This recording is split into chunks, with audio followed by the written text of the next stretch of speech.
élection Caille-Concite pour jeudi 12 septembre l'année 2023 avec nous en Caille-Concite, comme on dit, moi et puis Virgile Leonti, comme la coutume, qui a présenté ça, enfin, discussion Caille-Concite aujourd'hui. Mais j'aime Virgile, quand nous commençons, c'est exactement le nous the session is about to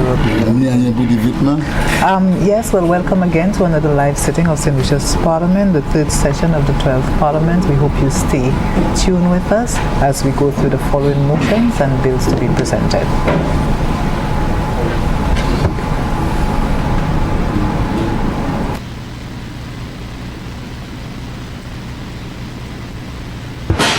Let us pray. In the name of the Father, and of the Son, and of the Holy Spirit. Amen. Almighty God, by whom alone kings reign, and princes decree justice, and from whom alone cometh all counsel, wisdom, and understanding, we, thy unworthy servants, here gathered together in thy name, do most humbly beseech thee to send down thy heavenly wisdom from above, to direct and guide us in all our consultations, and grant that we, having thy fear always before our eyes, and laying aside all private interests, prejudice, and partial affections, the result of all our counsel may be to the glory of thy blessed name, the maintenance of true religion and justice, the safety, honor, and happiness of the King, the public weal, peace and tranquility of St. Lucia, and the uniting and knitting together of the hearts of all peoples and estates within the same, in true Christian love and charity one towards another. Through Jesus Christ our Lord. Amen. And the grace of our Lord Jesus Christ, and the love of God, and the fellowship of the Holy Ghost be with us all evermore. Amen.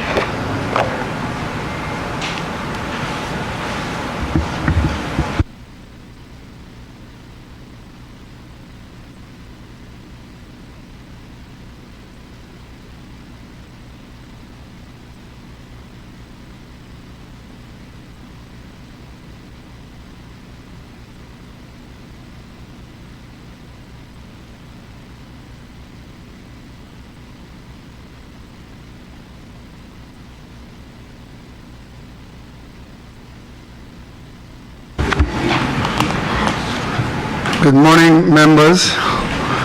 I beg to announce that His Excellency the Governor General has been pleased to assent the Income Tax Amendment Number 2 bill.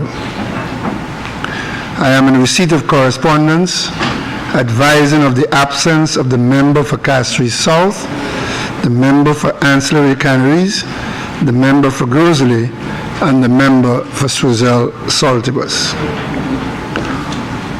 On September 6, 2023, Parliament was paid a courtesy call by the Ambassador of Taiwan, His Excellency Peter Chia Yen Cheng, along with 40 Taiwanese undergraduate and graduate students of the Youth Ambassadors Program of the Republic of China, Taiwan.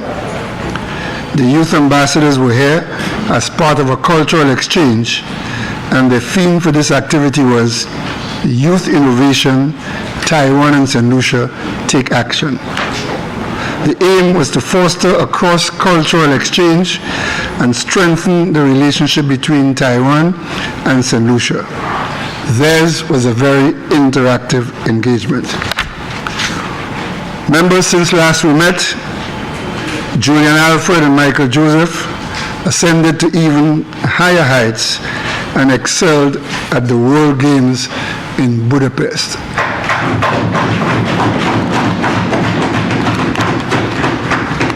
And our Julian Alfred is now considered the 5th fastest female in the world.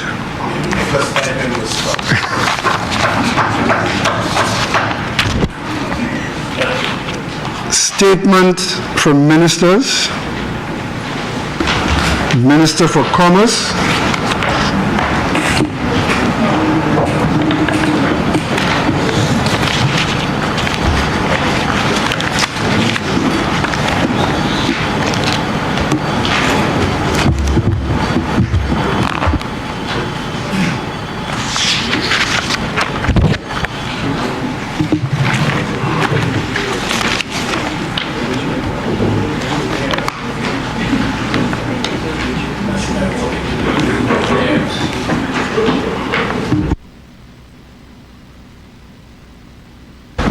Thank you.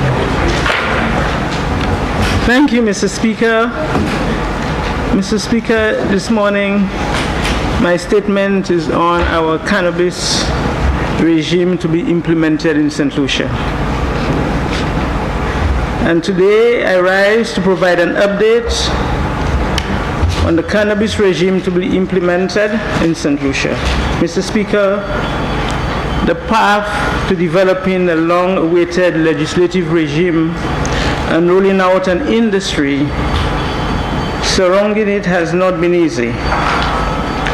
What many may perceive as a rather simple undertaking has been arduous, and as a responsible government necessitated that we be cautious and meticulous with every step.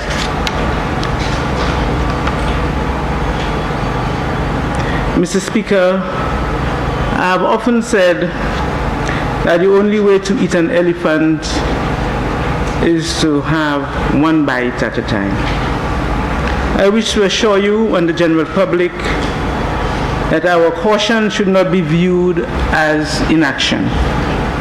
Behind the scene, Mr. Speaker, we have been working feverishly as eating away at the issues and complexities that this elephant of a task has presented us. Our appetite and our intent has not wavered. Nonetheless, as we continue to achieve milestones along the process and approach the finish line, we remain wary of critical missteps which we note that other jurisdictions have fallen prey to. Mr. Speaker, I wish to take this opportunity to thank the members who have served on the Cannabis Commission, the Cannabis Task Force, and the current Steering Committee, who have, with each passing of the baton, played their role in their own way to progress the regime under development. Mr. Speaker, in the coming weeks, we intend to introduce to this Honorable House a bill called Regulated Substance Authority Bill. This bill will, upon its enactment, create a statutory body charged with the regulation and oversight of a number of regulated substances, which will include cannabis and cannabis products. The enactment of that legislation will spell another pivotal achievement in the process of cannabis reform, as it will allow for that entity to receive the baton from the hardworking members of the Steering Committee who have facilitated the review of the Regulated Substance Authority Bill and the Cannabis Bill, which we also intend to introduce shortly after the mobilization of the Regulated Substance Authority. Mr. Speaker, to ensure that momentum has not been lost while we seek to establish this authority as an inclusive government, we have sought to ensure that stakeholders have been afforded an opportunity to review the Cannabis Bill. Over the last few months, we have engaged a myriad of stakeholders from the following sectors: agriculture, tourism and entertainment, health, banking and finance, and the judicial sector, to name a few. It was necessary to obtain the multi-sectoral perspective to refine the initial draft bill.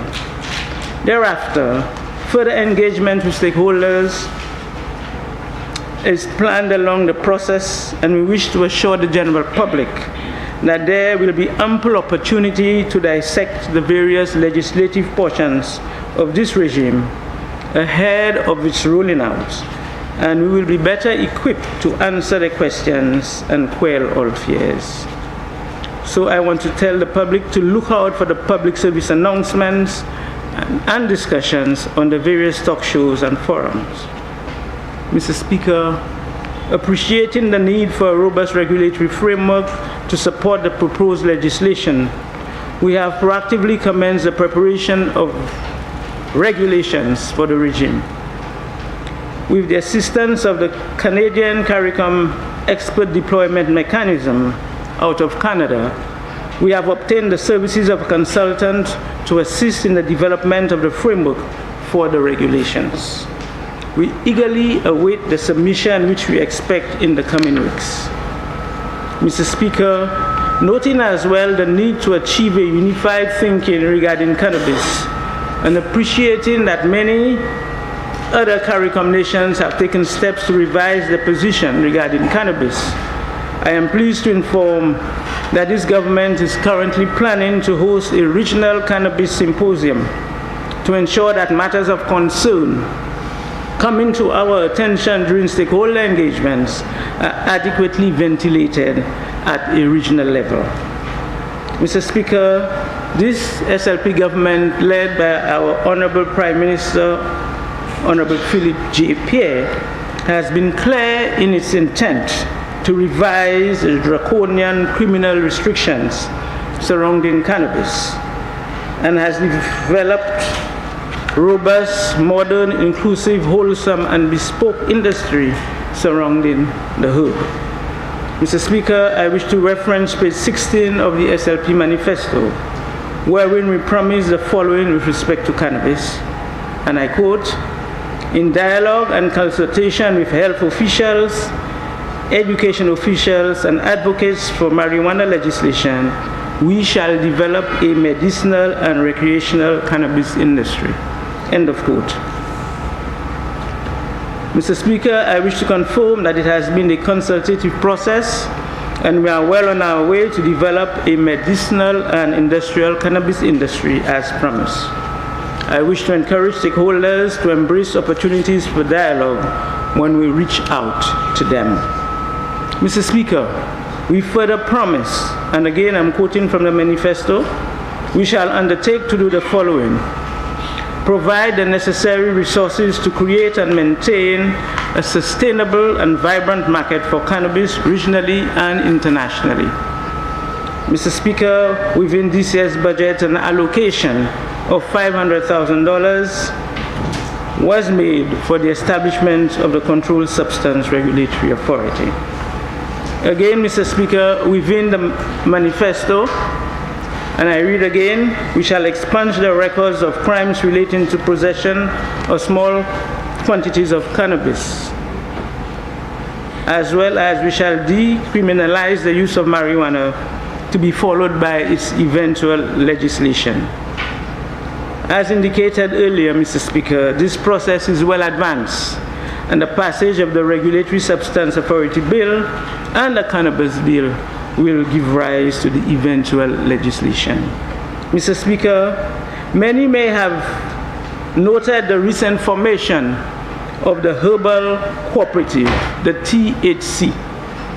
I have been informed that this cooperative, as the name suggests, will be involved in the production and processing of all medicinal herb. It will act as a central purchasing agency for all of its members' produce. It will provide members with all inputs and technical assistance. It will be involved in community development and national education regarding sustainable agriculture. As well, it will create pathways for social upward mobility for its members, most of whom for decades have been associated with cannabis. So, Mr. Speaker, the THC is indicative of the interest that our people have in benefiting from the cannabis industry. I take this opportunity to applaud the members of the THC for being proactive and seeking to organize and put structures in place in preparation for the industry, which will no doubt require time and resources. Mr. Speaker, while we encourage this and similar initiatives, we urge persons not to overstep the bounds of the current law and temper the eagerness in cases where the actions would fall afoul of current laws. Mr. Speaker, the work is far from complete, but our energy, determination, and passion to till what we perceive as fertile soil will not fail and will yield much fruit in due season. Mr. Speaker, we know that the people deserve better than the status quo and remain resolute in our promise to develop a vibrant cannabis industry in St. Lucia. I thank you.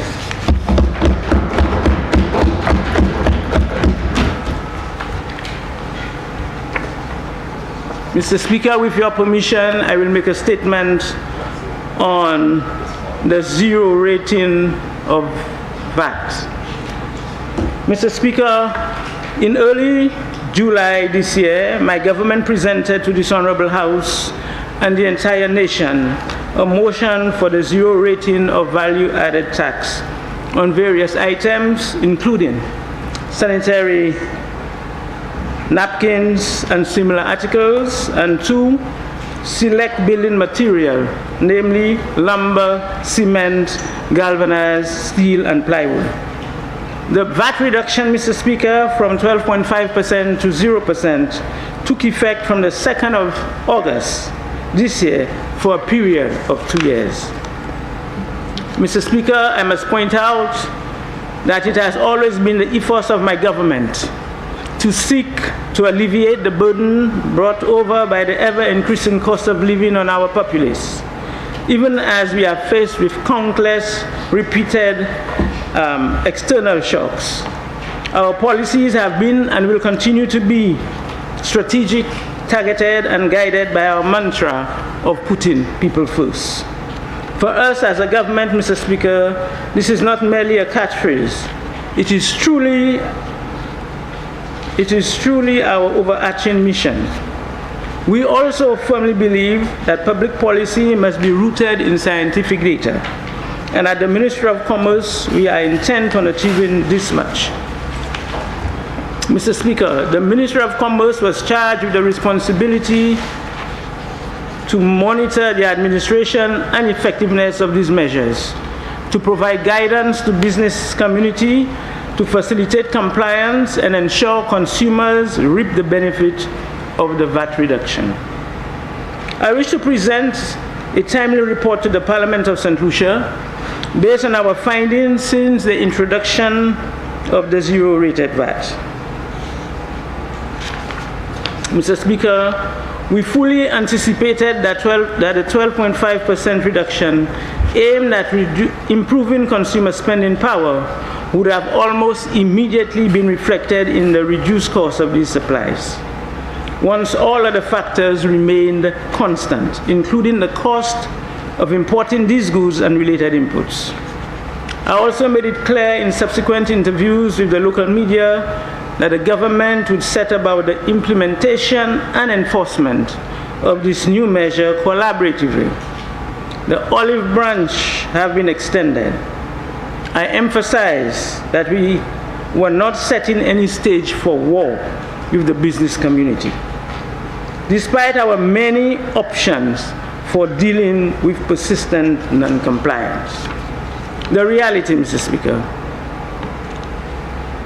this did not go as smoothly as planned. Initially, we noted some resistance and non-compliance on the part of several VAT-related businesses to the newly installed tax measure. Upon further inquiry, we discovered that much of the non-compliance stemmed from the misconception that the 12.5% reduction would only be applied to new stock. Indeed, the most frequently asked question with respect to old stock was whether the goods purchased for resale prior to August the 2nd, 2023 would be subject to the reduction. To illustrate, Mr. Speaker, businesses that are VAT related are eligible to claim the VAT paid at the ports when filing the VAT return for the respective month. For sanitary napkins imported in June, the 12.5% VAT paid to customs would have been claimed as input VAT by the registered business when the return is filed for the following month, and that is July. That stock should be sold with a zero VAT from August 2nd, and it didn't impact the VAT registered businesses. The only impact is the 12.5% reduction in government revenue. For the small VAT unregistered businesses, Mr. Speaker, the difference or impact of the VAT reduction may be seen when they purchase new stock from August the 2nd, as the VAT will be reduced to zero by the wholesaler and the suggested retail price will be lower. I want to state categorically that once the government of St. Lucia has implemented a revised tax measure, it is to be applied immediately. Let me reiterate, with immediate effect on all relevant goods or services, there ought to be no delays. In other words, business owners claim not to have known about this tax revision, notwithstanding that the Inland Revenue Department confirmed that all VAT-registered businesses were contacted several weeks in advance of this implementation. Mr. Speaker, to ensure a multi-pronged approach, a VAT Relief Monitoring Committee was established. It is chaired by the Director of Consumer Affairs and comprises representatives from the various relevant arms and agencies of government, including the Ministry of Commerce, the Department of Finance, the Inland Revenue Department, Customs and Excise, the Statistics Department, and the Government Information Service, to tackle pertinent issues relating to the dissemination of public information.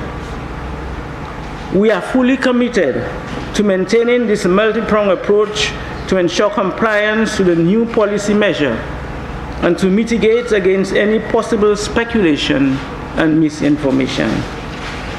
Since its establishment, the committee has sought to produce a steady stream of new news releases and interviews, as well as public service announcements in support of this measure.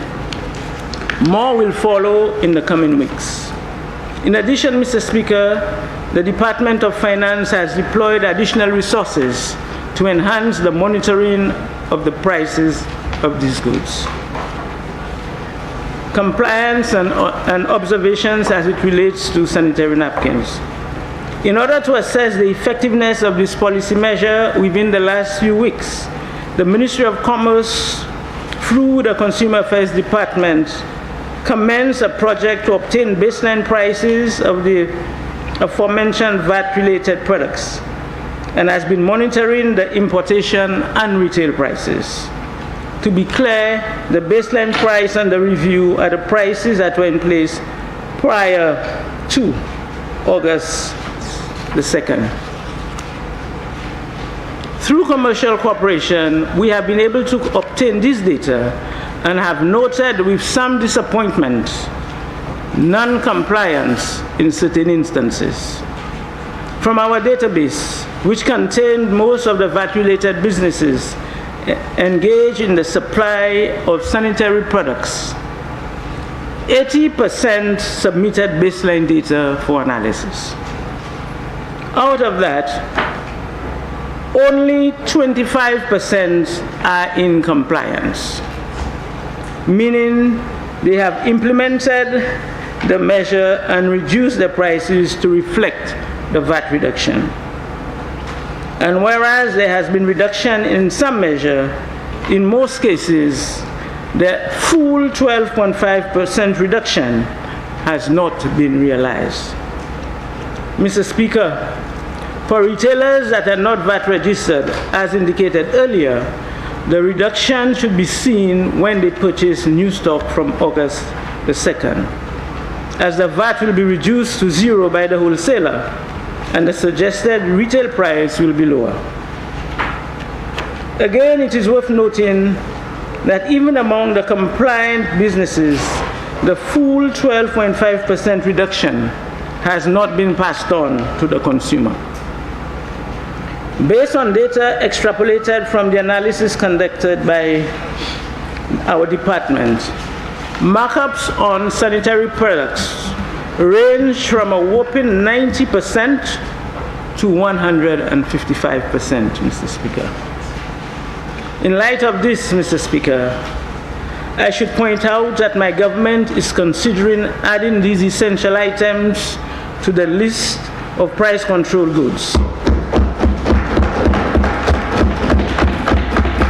The Ministry of Commerce on August the 28th had some candid discussions with the private sector, particularly the Chamber of Commerce, Industry and Agriculture. While those present acknowledge that this product, the sanitary products, were basic necessities, they felt a distinction needed to be made between teen-specific products and those for general, wider usage. The recommendation was made to the Chamber to seek ways to lower prices by examining what is offered to students and women facing vulnerability, then submitting a proposal for consideration. During this meeting, Mr. Speaker, we agreed two things: that the Chamber of Commerce would put a mechanism in place so that discussion could be held on the wider pricing mechanism that impacts consumers generally. And secondly, that the Chamber of Commerce would present a proposal on sanitary products within 2 weeks. And yesterday was 2 weeks, Mr. Speaker, so we're still expecting that. While I acknowledge the Chamber's concern with respect to proposed price control mechanism, I want to take the opportunity to echo the sentiments of Senator Lucia here when she quoted that period poverty is real, end of quote. This government, however, remains open to dialogue and is grateful for the level of professionalism and cooperation exhibited thus far. In the area of building materials, Mr. Speaker, regarding the expected reduction on selected material, the reality is less bleak. There has been greater compliance, more so because the process is not entirely new to some of those businesses. Mr. Speaker, the Ministry of Commerce, through the Consumer Affairs Department, in keeping with its mandate to promote and protect the rights of all consumers in St. Lucia, will continue to monitor the trend to advise government on any changes to implementation of the policy measures to ensure the benefits are passed on to the consumer. In closing, Mr. Speaker, I want to encourage consumers to remain vigilant and to monitor prices, and contact the Consumer Affairs Department at 468-4293 or 468-4226, or visit our complaints and investigation officers on our Miku Street office. I'll repeat the numbers: 468-4293 and 468-4226.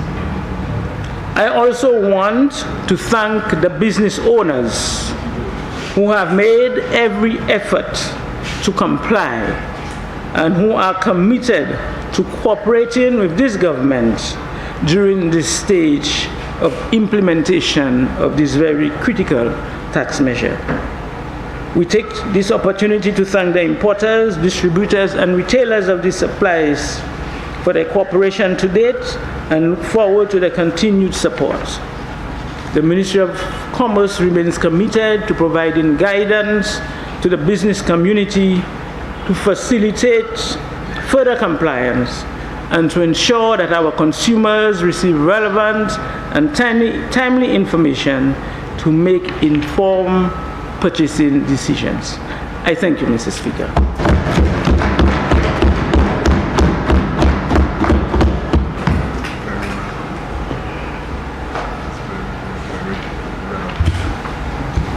Papers to be laid. Finance Minister. Mr. Speaker, I beg to lay the following papers standing in my name.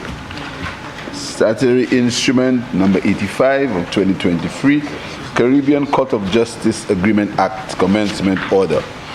Citing Instrument number 86 of 2023, the Value Added Tax Act, Resolution of Parliament to approve the draft Value Added Tax Alteration of Rate of Penalty Order. Citing Instrument number 87 of 2023, Value Added Tax, Resolution of Parliament to approve the draft Value Added Tax Amendment of Schedule 3, number 2 order. Citing Instrument number 88 of 2023, Health and Citizen Security, Resolution of Parliament to approve the draft Health Health and Citizen Security Levy, amendment of Schedules 1, 2, and 3 order. Statutory Instrument number 89 of 2023, Fiscal Incentives, Medical Associates Limited order. Statutory Instrument number 90 of 2023, Fiscal Incentives, NatMed Limited amendment order. Statutory Instrument number 91 of 2023, Value-Added Tax, Alteration of Rate of Interest order. Statutory Instrument number 92 of 2023, Value-Added Tax, Amendment of Schedules 1 and 3 order. Statutory Instrument number 93 of 2023, Value-Added Tax, Amendment of Schedule number 3, number 2 order. Statutory Instrument number 94 of 2023, Income Tax Exemption, Caribbean Regional Air Transport Connectivity Project order. Statutory Instrument number 95 of 2023, Health and Citizen Security Levy, Amendment of Schedule 1 and 2 order. Statutory Instrument number 96 of 2023, Value-Added Tax, Alteration of Rate of Penalty order. Statutory Instrument number 99 of 2023, Excise Tax, Amendment of Schedule number 1, number 12 order. Statutory Instrument number 99 of 2023, Public Finance Management Act, Resolution of Parliament to transfer funds from consolidated fund to the contingency fund. Statutory Instrument number 100 of 2023, Health and Citizen Security Levy, Resolution of Parliament to approve draft Health and Citizen Security Levy, amendment of Schedules 1, 2, and 3, number 2 order. Statutory Instrument number 101, Value-Added Tax Act, Resolution of Parliament to approve draft Value-Added Tax, amendment of Schedule 1 order. Statutory Instrument number 102, Value-Added Tax, amendment of Schedule 1 order. Statutory Instrument number 13 of 2023, Health and Citizen Security Levy, amendment of Schedule 1, 2, and 3, number 2 order. Statutory Instrument number 105 of 2023, Fiscal Incentives, Amazonas Seamores Corporation amendment order. Statutory Instrument number 106 of 2023, Health and Citizen Security Levy, Variation of Rate of Levy on Services order. Statutory Instrument number 107 of 2023, Legal Profession Eligibility, Mary Louise Leonie Francis order. Statutory Instrument number 109 of 2023, Excise Tax Amendment of Schedule 1, number 13 order. Financial Intelligence Authority Annual Report of 2021. Financial Services Regulatory Authority Annual Report 2021-2022.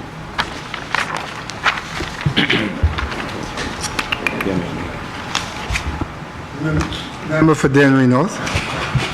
Mr. Speaker, I beg to lay the following paper standing in the name of the Deputy Prime Minister and Minister for Tourism, Investment, Creative Industries, Culture and Information. Statutory Instrument number 104 of 2023, Tourism Levy Exemption Order. Minister for Commerce. Thank you, Mr. Speaker. I beg to lay the following papers appearing in my name. Statutory Instrument number 97 of 2023, Price Control Amendment number 11 order. Statutory Instrument number 108 of 2023, Price Control Amendment number 12 order. Free Zone Management Authority Annual Report 2020-2021.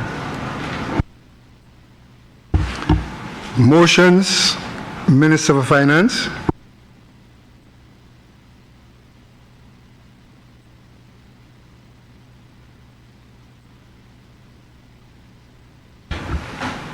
Mr. Speaker, I beg to move the following motion standing in my name. Whereas it is provided under Section 63(1)(e) of the Public Finance Management Act, Cap 15.01, the Act, that the Minister of Finance may by affirmative resolution of Parliament borrow from a bank or other financial institution for the capital or current expenditure of government. And whereas it is further provided under Section 64 of the Act that money borrowed by the government must be paid into and form part of the consolidated fund.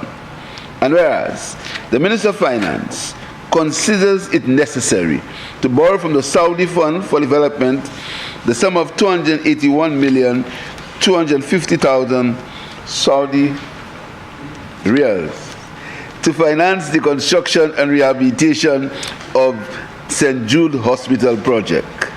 And whereas the loan is repayable in 20 years after the grace period of 5 years from the date of the loan agreement, commencing on the 15th day of May and the 15th day of November in each year after the grace period. And whereas interest at a rate of 2% per annum is payable semi-annually on the principal amount of the loan withdrawn and outstanding. Be it resolved that Parliament authorizes the Minister of Finance to borrow from the Saudi Fund for Development the sum of 281,250,000 Saudi riyals to finance the reconstruction and rehabilitation of St. Jude Hospital project. Be it further resolved that the loan is repayable in 20 years after the grace period of 5 years from the date of the loan agreement, commencing on the 15th day of May and the 15th day of November in each year after the grace period. Interest at a rate of 2% per annum is payable semi-annually on the principal amount of the loan withdrawn and outstanding. Mr. Speaker, finally, the people of St. Lucia will see the completion of the St. Jude Hospital.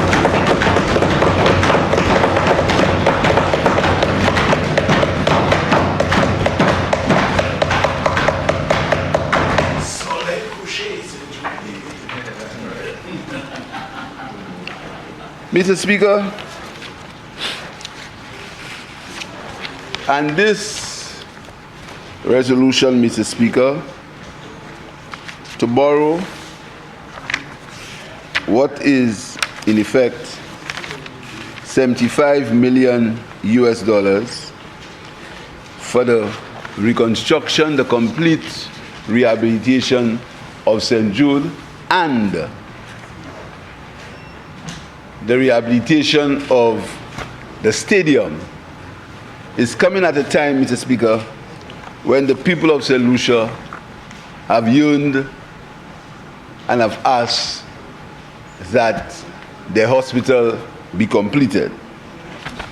And Mr. Speaker, this timing is also significant because it was in 2009 that St. Jude was devastated by a fire, Mr. Speaker. And that fire saw the loss of some lives. And now, September the 12th, 2009, we are finally getting the money to completely refurbish, rehabilitate, and equip St. Jude Hospital, Mr. Speaker, finally. Now, Mr. Speaker, I want to pay tribute to some people in this honorable house. I want to pay tribute, Mr. Speaker, for on the St. Jude story, to the parliamentary representative for Viewfort South, Mr. Speaker. And for his continuation, Mr. Speaker. And I also want to pay tribute to another former Prime Minister, Mr. Speaker, the member for Castries North, Mr. Speaker,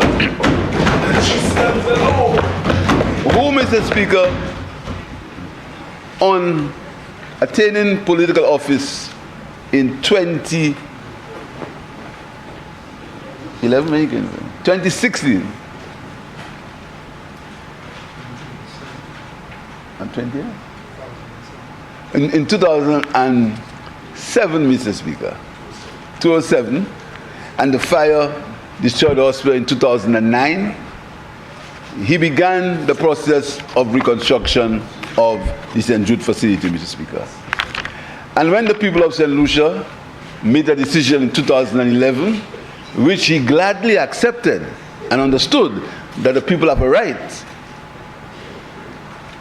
to make their decision, Mr. Speaker, and he demitted office with dignity, with honor, and never tried to destroy the country that he had sought, that he ruled a few years or days ago, Mr. Speaker. The present government at the time, under Dr. Kenny Anthony, decided that they would have continued work on the St. Jude Hospital, Mr. Speaker. And so the work continued, but at no time did the government ever have a direct line of funding for the construction of the St. Jude Hospital. But with the help of friendly countries, with the help of volunteer organizations, even the help of children who collected funds, Mr. Speaker, both of these prime ministers continued construction of the St. Jude Hospital, Mr. Speaker. And I want to pay tribute to them, Mr. Speaker, in public for their foresight and the understanding that the people's health cannot be treated as a political football. I want to pay tribute to them, Mr. Speaker. I also want to pay tribute for the yellow parliamentary representatives in the area who had suffered the pain of residents at the St. Jude Hospital, suffered the pain, Mr. Speaker, of having to get health service delivered to them from a stadium. And that transition came when the honorable member for Castries North was the Prime Minister, Mr. Speaker. And the members that represented the South constantly and persistently had to be telling their constituents, soon come, soon come, soon come. But, Mr. Speaker, today, I feel humbled, Mr. Speaker, to come to this Parliament,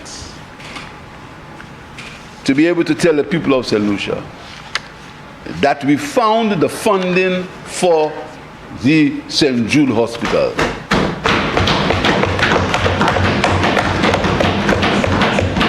And this funding comes from the Saudi Fund for Development, Mr. Speaker. And, Mr. Speaker, the rehabilitation of the stadium for the sports people of St. Lucia. But, Mr. Speaker, there are a few significant things in this funding, Mr. Speaker. First of all, is the first funding that the government has negotiated directly for fund. And in there is a disaster clause, Mr. Speaker. And, Mr. Speaker, this disaster clause means, and I want to read exactly what it means, Mr. Speaker.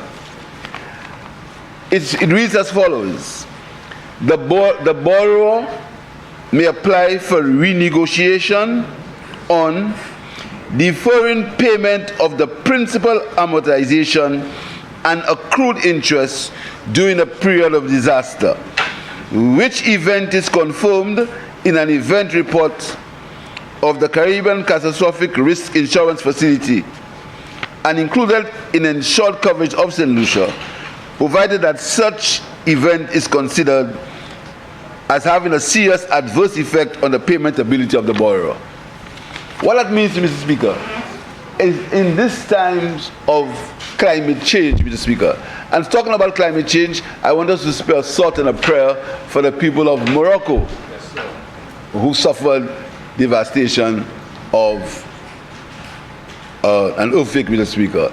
Morocco, the country of Morocco have been friends to us. The country of Morocco has done well for us. And we want to spare a moment, Mr. Speaker, if you don't mind.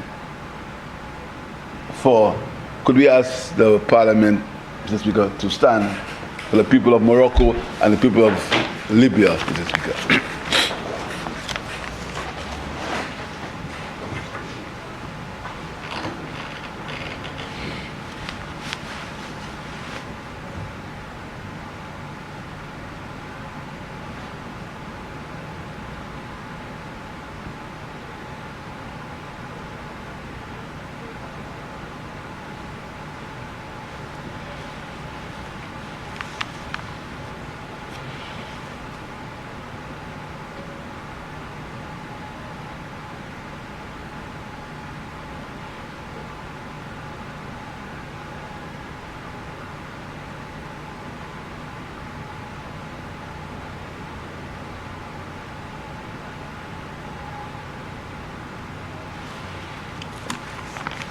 Thank you.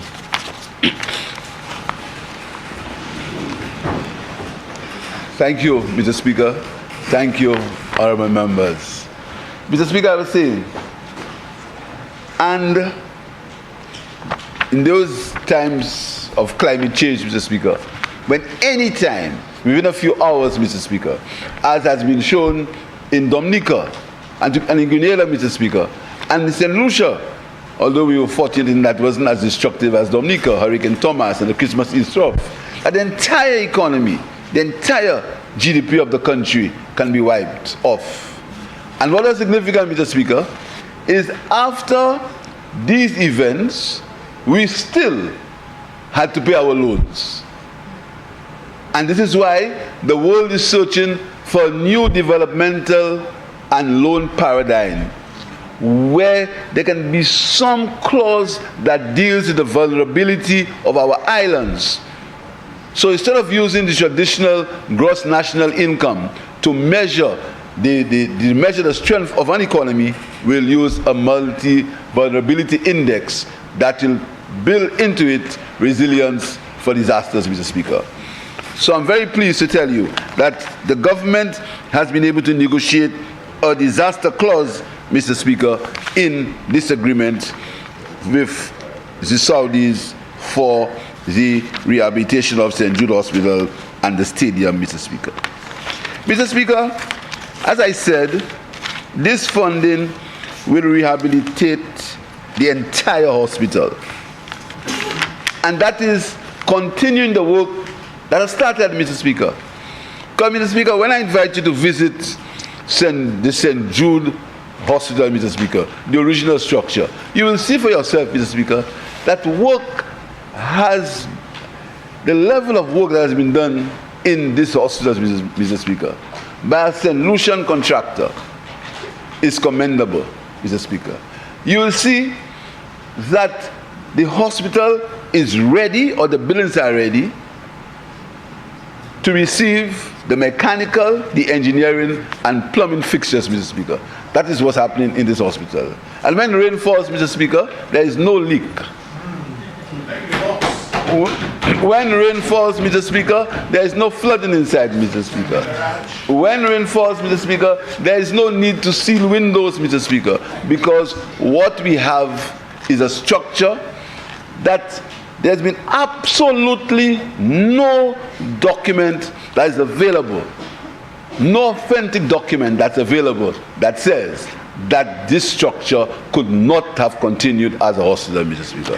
There is absolutely no document, Mr. Speaker. No document, Mr. Speaker. But, Mr. Speaker, that is for another show, because this morning I don't want to get involved in any rancor, Mr. Speaker. But this morning we ought to be very happy, Mr. Speaker. Every living St. Lucian, if they love St. Lucia, should be happy to know that St. Jude Hospital, the funding is available to complete it. Because, Mr. Speaker, no St. Lucian should be satisfied with our people receiving medical attention in a stadium. And right on my feet, I want to applaud and thank the doctors and the nurses and the workers and the board of St. Jude and the people who have been providing services to people in a stadium, Mr. Speaker. I want to thank them. And no St. Lucian, if you love St. Lucia, today ought to be a day of rejoicing, Mr. Speaker, because finally we can see the light. And we should have the maturity to understand that when it comes to business of health, and when it comes to the business of seeing about the future of the health of the people of St. Lucia, Mr. Speaker, we should be able to bury our pride and say we made a mistake, and we are continuing and supporting what is necessary for the people of the country, Mr. Speaker. So, Mr. Speaker, this loan will do the following. Mr. Speaker, talking about loan, because I know you will tell me about the national debt.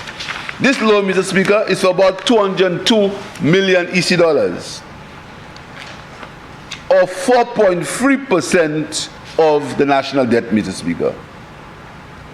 4.3% of the national debt, Mr. Speaker, that's what it increased by. and it's concessional in nature, Mr. Speaker, and it's at 2%. It's a fixed rate of 2%, not fluctuating. And again, this is significant, Mr. Speaker, and any student will tell you, with the variations in interest rates in the world, as we have now, the fluctuations, you have every day, Mr. Speaker, there are fluctuations in the interest rate, Mr. Speaker. We have negotiated a loan at a fixed rate of 2%, Mr. Speaker, for 20 years.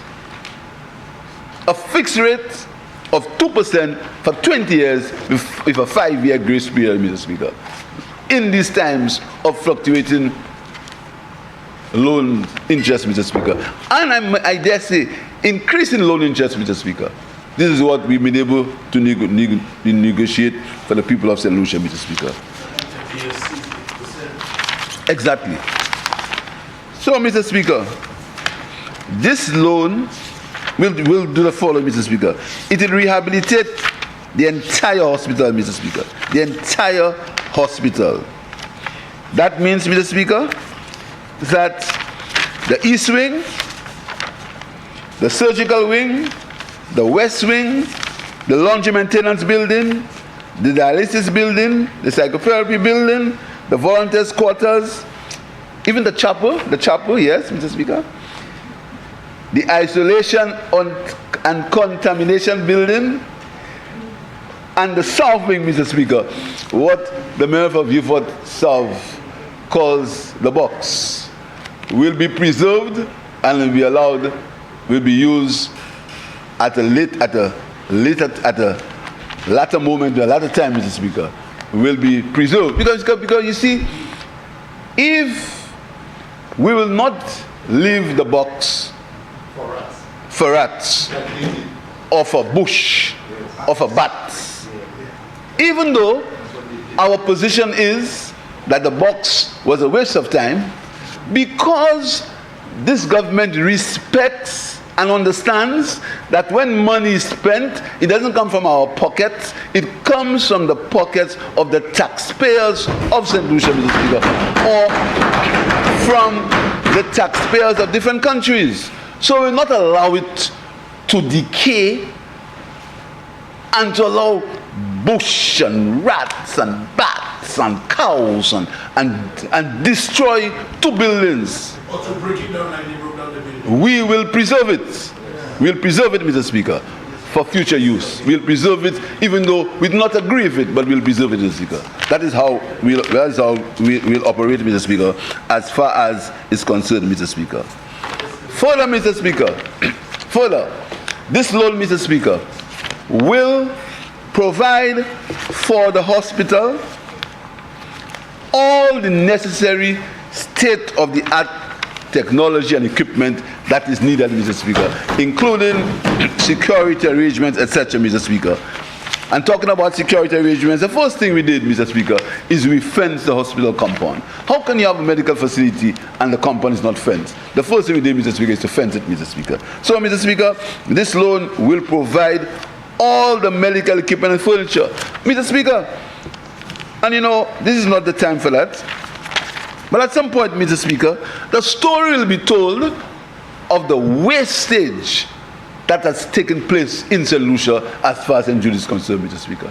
Mr. Speaker, I will make a document of the House available to show you millions and millions of dollars of equipment that was purchased and allowed to rot in containers, Mr. Speaker. Millions of dollars of equipment, millions. And some that were taken away and we never take them back.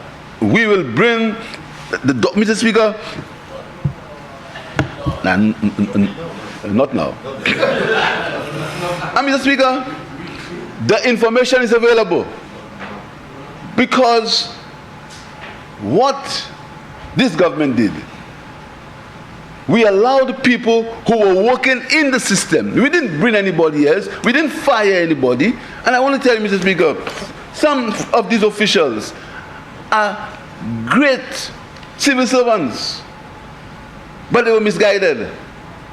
Some of them are great civil servants. We didn't change, we didn't chop, we didn't send people home, Mr. Speaker. all the people who were involved in the St. Jude Hospital project, they are still working there today, all of them. We didn't send them home because we had nothing to hide. So, Mr. Speaker, there are containers and containers and containers of equipment, Mr. Speaker. And, Mr. Speaker, sometimes when you're in government, you can't respond to anybody, to people who have nothing doing. You have to keep focus, Mr. Speaker. And that is why this government is keeping focus. We are keeping our eye on what is necessary for the improvement of life for the people of St. Lucia. That's what we're doing. So we're not running and answer everything, Mr. Speaker. We're not. But the evidence is there. So, Mr. Speaker, this loan is going to ensure that all the equipment needed for the hospital, Mr. Speaker, is available. And we have already started negotiations with the people at St. Jude for the transition into the new hospital, Mr. Speaker. But having said so, there are people who were paid money for equipment. There were people who were paid taxpayers' money for equipment, Mr. Speaker. And one day, a gentleman came to me and said to me, he said, Prime Minister, you seem to be running a country that's very rich. I said, what do you mean? And the evidence is available. I said, what do you mean? He said, I've been holding for you $1.2 million. 1.8, thank you, Minister, because you met him. $1.8 million of equipment for the St. Jude Hospital, Mr. Speaker. And he could not understand why we hadn't, because he'd visited the original building, he'd seen the equipment could be used. He could not understand why that equipment was not used. $1.8 million. So he said he'd have to reconfigure, and the Minister of Health met him, and that equipment will be put into the new hospital, Mr. Speaker. $1.8 million in a supplier's hands. It was there from, I think, 2019 or 2018, Mr. Speaker. He said he had that money. And it's a good thing he said that money was available to us, Mr. Speaker.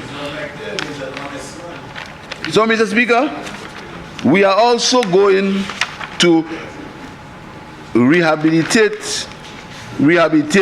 the sports stadium for the people of the South, Mr. Speaker. So this $202 million ECD, Mr. Speaker, will give the country a state-of-the-art facility, will increase the national debt by 4.3%.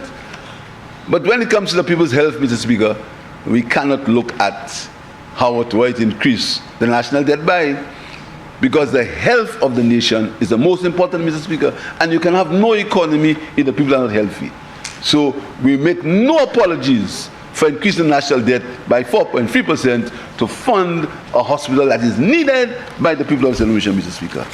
So, Mr. Speaker, as I said earlier, I thank the Saudi Fund for Development, Mr. Speaker, and I apologize to them for all the unsavory things that have been said about them, Mr. Speaker. I apologize to them and say to them that the majority of people in St. Lucia, Mr. Speaker, are very happy and thankful for the fact that they are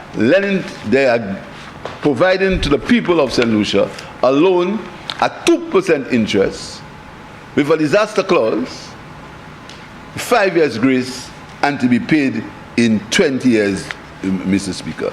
And that loan will deal with, as I said, in the building and civil works, supply installation of medical devices and equipment, Mr. Speaker, and provide consulting services.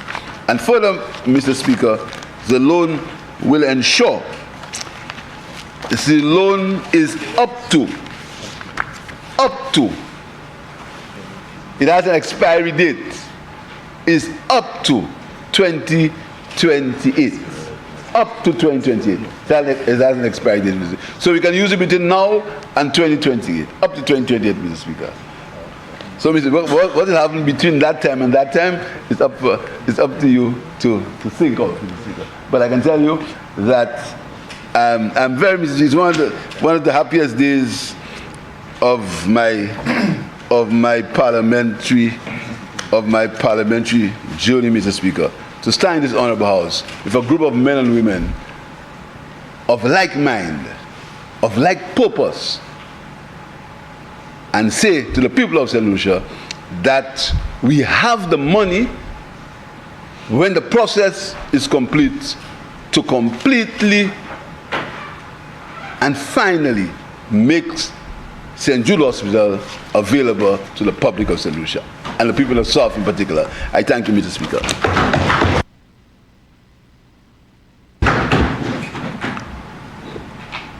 Honourable members, the question is that Parliament authorizes the Minister for Finance to borrow from the Saudi Fund for Development the sum of Saudi Arabian Riyals 281,250,000 to finance the reconstruction and rehabilitation of St. Jude Hospital project.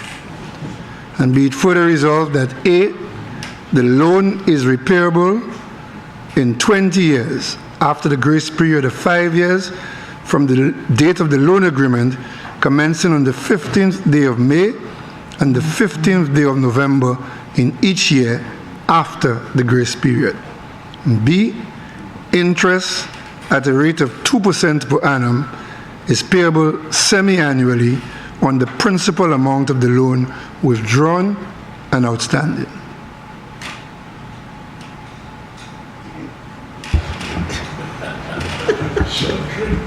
The member for Vieux-Fort North, who is actually very happy today because the University of the West Indies has bestowed on his favorite artist a doctorate, Beres Hammond.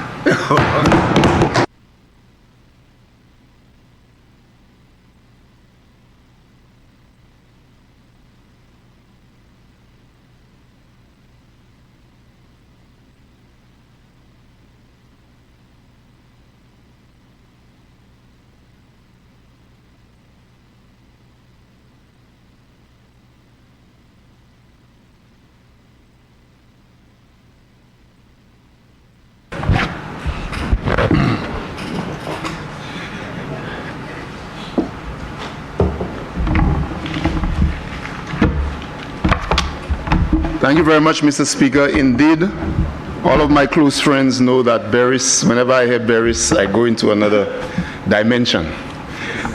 Thank you very much, Mr. Speaker.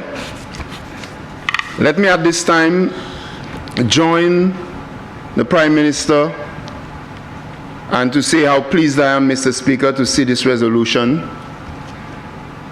where the Minister for Finance seeks the authority of Parliament to borrow from the Saudi Fund for Development the sum of approximately 75 million US dollars.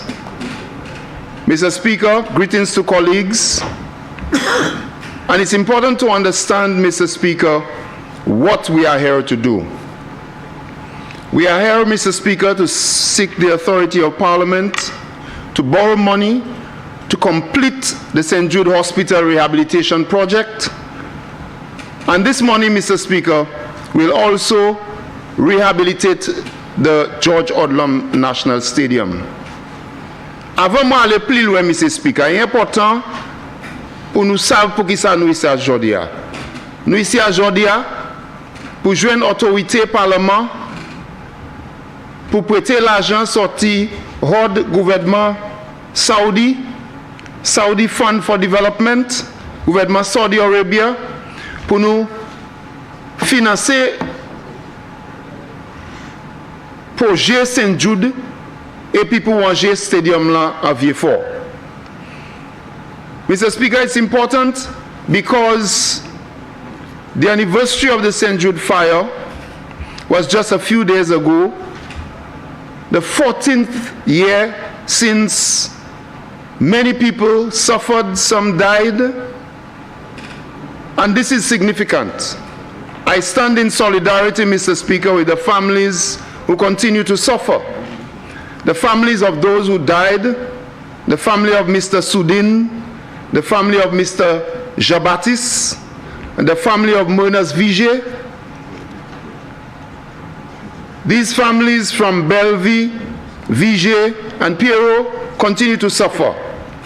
And every time an anniversary comes around, I can understand the way they feel. I also, Mr. Speaker, want to take a moment to pay tribute to all of the first respondents. On that fateful night, Mr. Speaker, the staff who were on duty, the doctors, the nurses, the ancillary staff, sacrificed their lives. The nearby residents of Auger who rushed towards danger without thinking of themselves, and the people who came from near and far.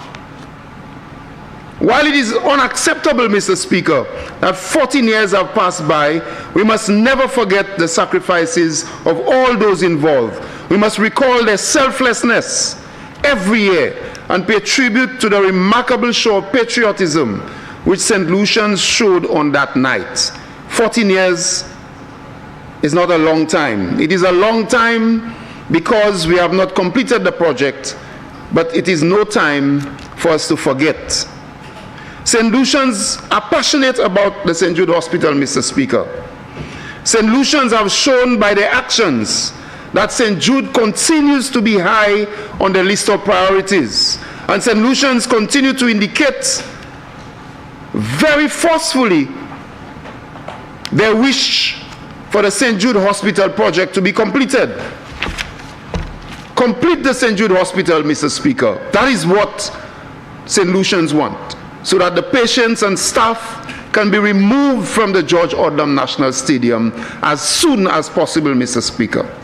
But, Mr. Speaker, before I go into the belly of the resolution, it is a very interesting time for me as a parliamentarian. I must tell you, Mr. Speaker, for the boomerangs of history and the passage of time have taught me so many lessons. Very interesting, Mr. Speaker, that the debate this morning on this motion to borrow $75 million or EC $200.3 million, this debate brings together the member for Castries North and former Prime Minister, who was Prime Minister on that fateful night, who found himself in Vieux-Fort at odd hours of the night.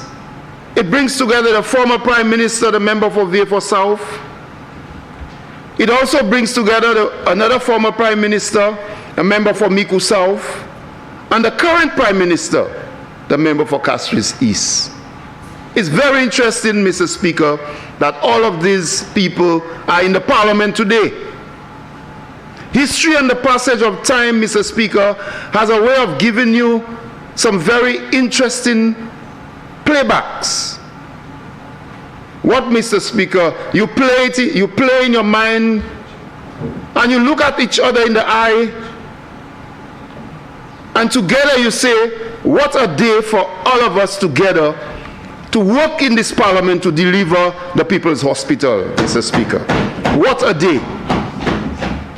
Mr. Speaker, this motion brings me to 2006 when I became a parliamentarian. Between 2006 and 2011, I was in opposition with the then member for Vieux-Fort South, the former Prime Minister. The MP for Castries North, Mr. Speaker, was Prime Minister. I recall we mobilized, we campaigned, we held a meeting at the hospital site, we demonstrated against what the people said at the time was a lot of uncertainty. Where would they put the hospital, whether it's next to the Kakabaf stretch or where would they put it? A lot of uncertainty. But the member for Castries North, Mr. Speaker, started the project. We came into government in 2011, and the member for Vieux-Fort South continued the project. The project was conceptualized, but the member for Vieux-Fort South continued the project, finding a deficit, a huge deficit, and at the same time, every budget year allocating money to the project. Until he traveled to Taiwan, Mr. Speaker, and convinced our friends in Taiwan to give us a helping hand, and the member for Vieux-Fort South, as Minister for Finance, secured financing to complete the hospital at the time. The work continued, Mr. Speaker.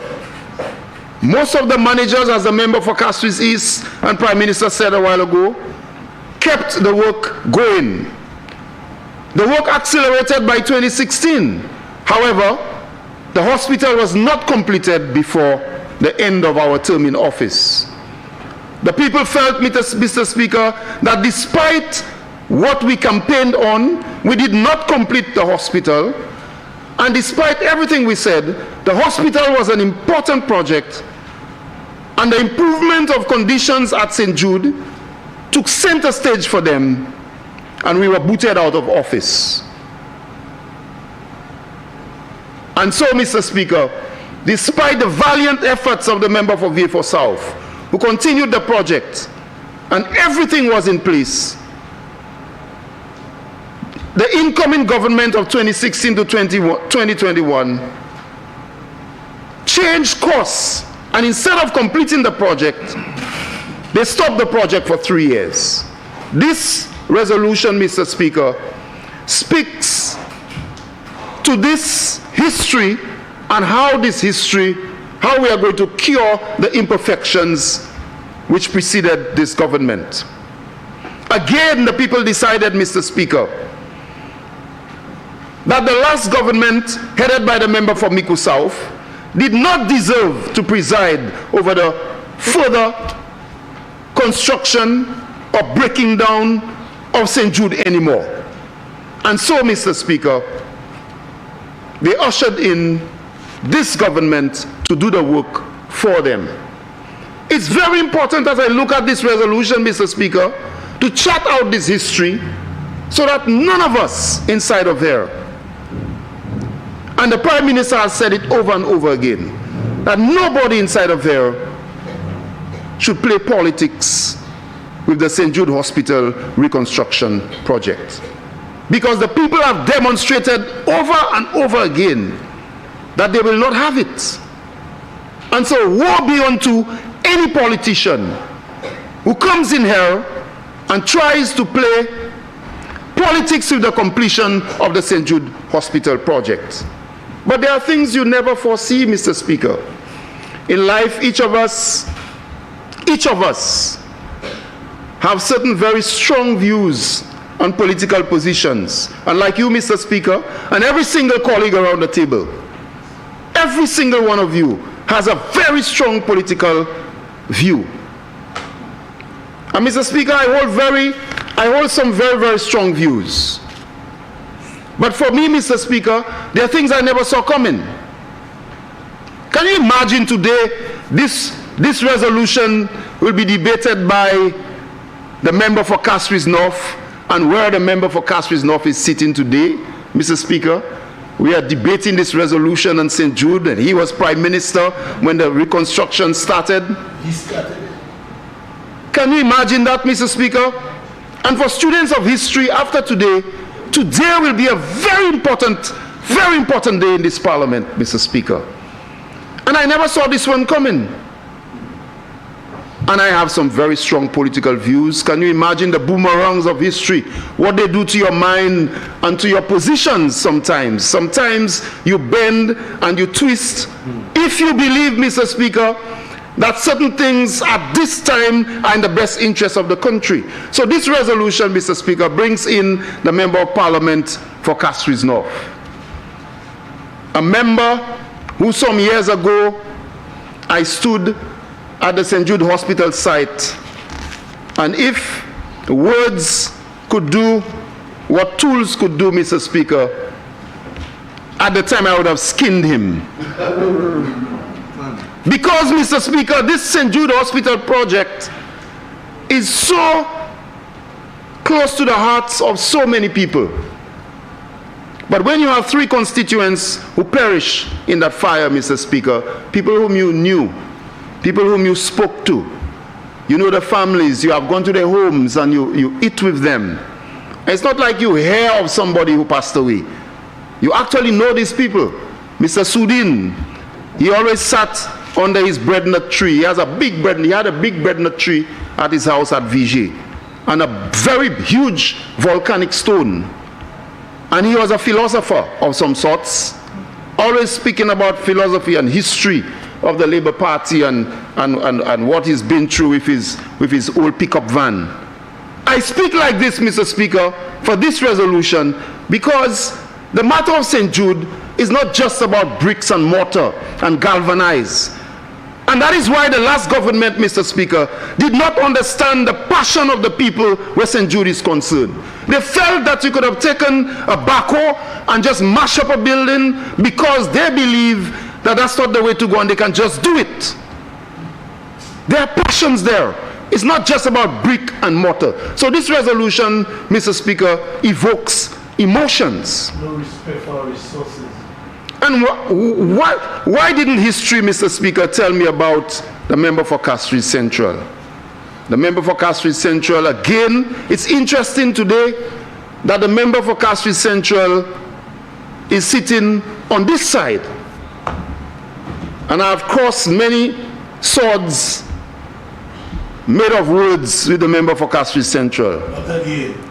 And I've had certain convictions and certain beliefs in the politics. But it's interesting to see the combination of the parliament for this debate on the St. Jude Hospital. It's as if the gods and the spirits met somewhere in the stars and decided that they would find a way to do a complot to ensure that we finish the St. Jude Hospital reconstruction project. And so no matter where you come from, this resolution speaks to you, whether you are yellow, green, or blue wave, red, this resolution speaks to you. And today in the Parliament, Mr. Speaker, we will see evidence of this. And so, Mr. Speaker, people of St. Lucia want us to complete their hospital as soon as possible. All of the debate about St. Jude, and there's a lot which will be said. For me personally, as the Prime Minister said, Mr. Speaker, today is not the day. But today is a day where I stand to support this resolution because the people of St. Lucia want us to remove the staff and the patients, the doctors and the nurses, the ancillary staff from the George Odlum Stadium. That is what they want. The people of St. Lucia do not want their relatives to remain in the stadium for much longer. And this government has a responsibility, Mr. Speaker, to ensure that we fulfill the dreams of the people. This resolution, Mr. Speaker, it brings with it hope. If you look at paragraph 2, Mr. Speaker, of the resolution, and whereas it is further provided under section 64 of the Act that money borrowed by the government must be paid into the consolidated and form part of the consolidated fund, it speaks to this government borrowing money or any government and putting it into the consolidated fund. I look at paragraph 4, Mr. Speaker, and whereas the Minister for Finance considers it necessary to borrow from the Saudi Fund for Development, considers it, and I repeat, necessary to borrow. Mr. Speaker, sa résolution a dit, c'est ministre finance faire décision et qui dit il est obligé de faire ça. Ça nécessaire pour faire. And we know the debate about borrowing. But this Minister for Finance has decided that it is necessary to do this at this time. The Member of Parliament for Vieux-Fort South, at one point, as Prime Minister, decided at the time that it was necessary to borrow to complete the hospital. We lost the government, and that was not to be. Although the member for Vieux-Fort South went to get the money. The reason that was not to be, Mr. Speaker, I can tell you, is for another very long debate. Mr. Speaker, if you look at paragraph 5, paragraph 4, sorry, let's look at paragraph 4. A while ago I spoke about paragraph 3. The loan is repayable in 20 years after the grace period of 5 years. So, Mr. Speaker, nous avons 20 années pour payer l'argent ça là. Nous avons joué 5 années qu'on nous pas payer pièce l'argent et après 5 années nous avons l'autre 20 années pour payer l'argent ça là. Comme ça, le ministre des Finances fait une bonne décision. À 10%. À 10%. Comme ça, ministre Finance fait une bonne décision sur l'argent ça là pas caille ban nous tristesse en tant qu'il a venu et qui a fait pour une bonne raison. Mr. Speaker, when you look at the repayment, again the repayment, as the member for Castries Central said, 2%. And it is necessary at this time. We cannot operate at the stadium for much longer. And all of the reasons have been put forward before. When we complete the rehabilitation of the St. Jude Hospital at Auger, there will obviously be greater opportunity to employ advanced equipment to improve service to the people of St. Lucia. There will be greater opportunity for collaborations and partnerships with internationally recognized hospitals and universities, Mr. Speaker. We will have an opportunity to return the St. Jude Hospital to an institution of pride and a flagship institution, not only for the South, or not only in the South, but for St. Lucia and for the region. And I have said before, Mr. Speaker, at this podium and in this Parliament, that the story of the St. Jude Hospital is a very wonderful and beautiful story. We have had our challenges, and the St. Jude Hospital has many challenges today. There are several challenges which we are facing head-on. And those challenges, I've spoken about them before, Mr. Speaker, and I will continue to speak about them. But these challenges will be overcome. But St. Jude Hospital has a proud history of service, and we want to return the hospital to that very proud history. And what is different today, Mr. Speaker? Based on all the documents, it is very clear that the financing was secured when the last government came in 2016. The financing was secured, it was accessible, and the level of construction at the hospital was at a stage where, at least for the latest, by September 2017, for the latest, it could have been done before, they could have completed the hospital, because there was a procurement schedule, services had been procured, and the commissioning could have happened. This was achievable, Mr. Speaker. There was money, services procured, materials, and this, for the latest, could have happened by September 2017. A lot of puppy show happened after that. A lot of puppy show, which I've said before is for another debate. When you look at the cost comparisons, Mr. Speaker, the St. Jude Hospital reconstruction project at Auger, the original site of phase 1, the stage it was at where they found it, the unit rate of construction was about EC $358,000 per square foot. $358 per square foot, sorry. $358 per square foot. When they went into the box, when you compare the cost, Mr. Speaker, the unit rate for construction was already $766 per square foot at the stage they were at. At the stage they were at, they had not even done the roof yet. And why all of this and all the charade, and there was no roof as such, is again for another show. So, Mr. Speaker, you can see the different rates, and you can see that this incoming government had to make a decision, and this decision was guided not only by the rates, but by technical experts who advised that we complete the original buildings. Mr. Speaker, no indication of the future cost of the box or phase 2. And even when they went into that phase 2, Mr. Speaker, they had to use part of the phase 1.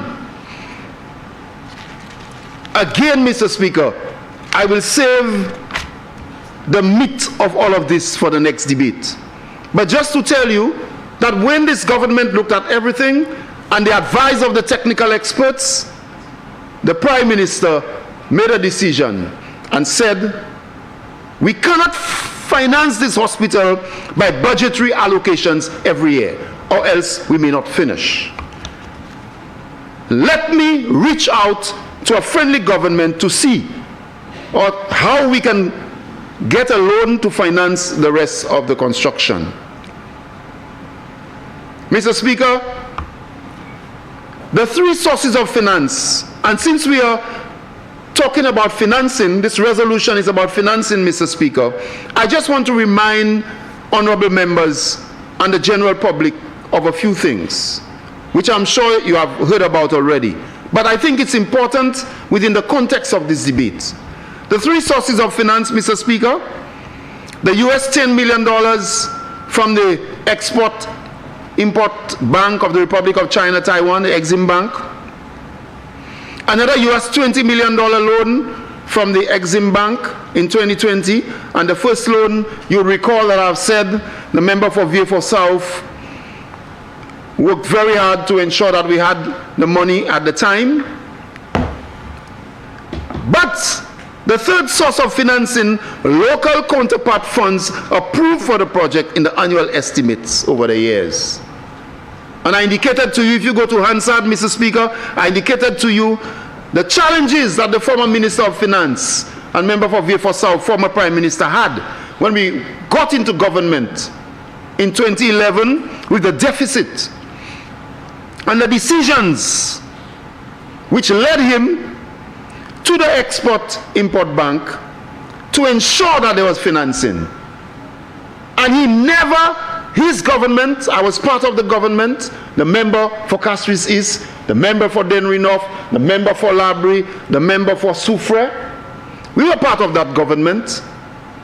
And every single cabinet meeting, the St. Jude Hospital, what are we going to do? We must finish it. He didn't go and break down buildings because it was the member for Castries North who was Prime Minister. He continued the project.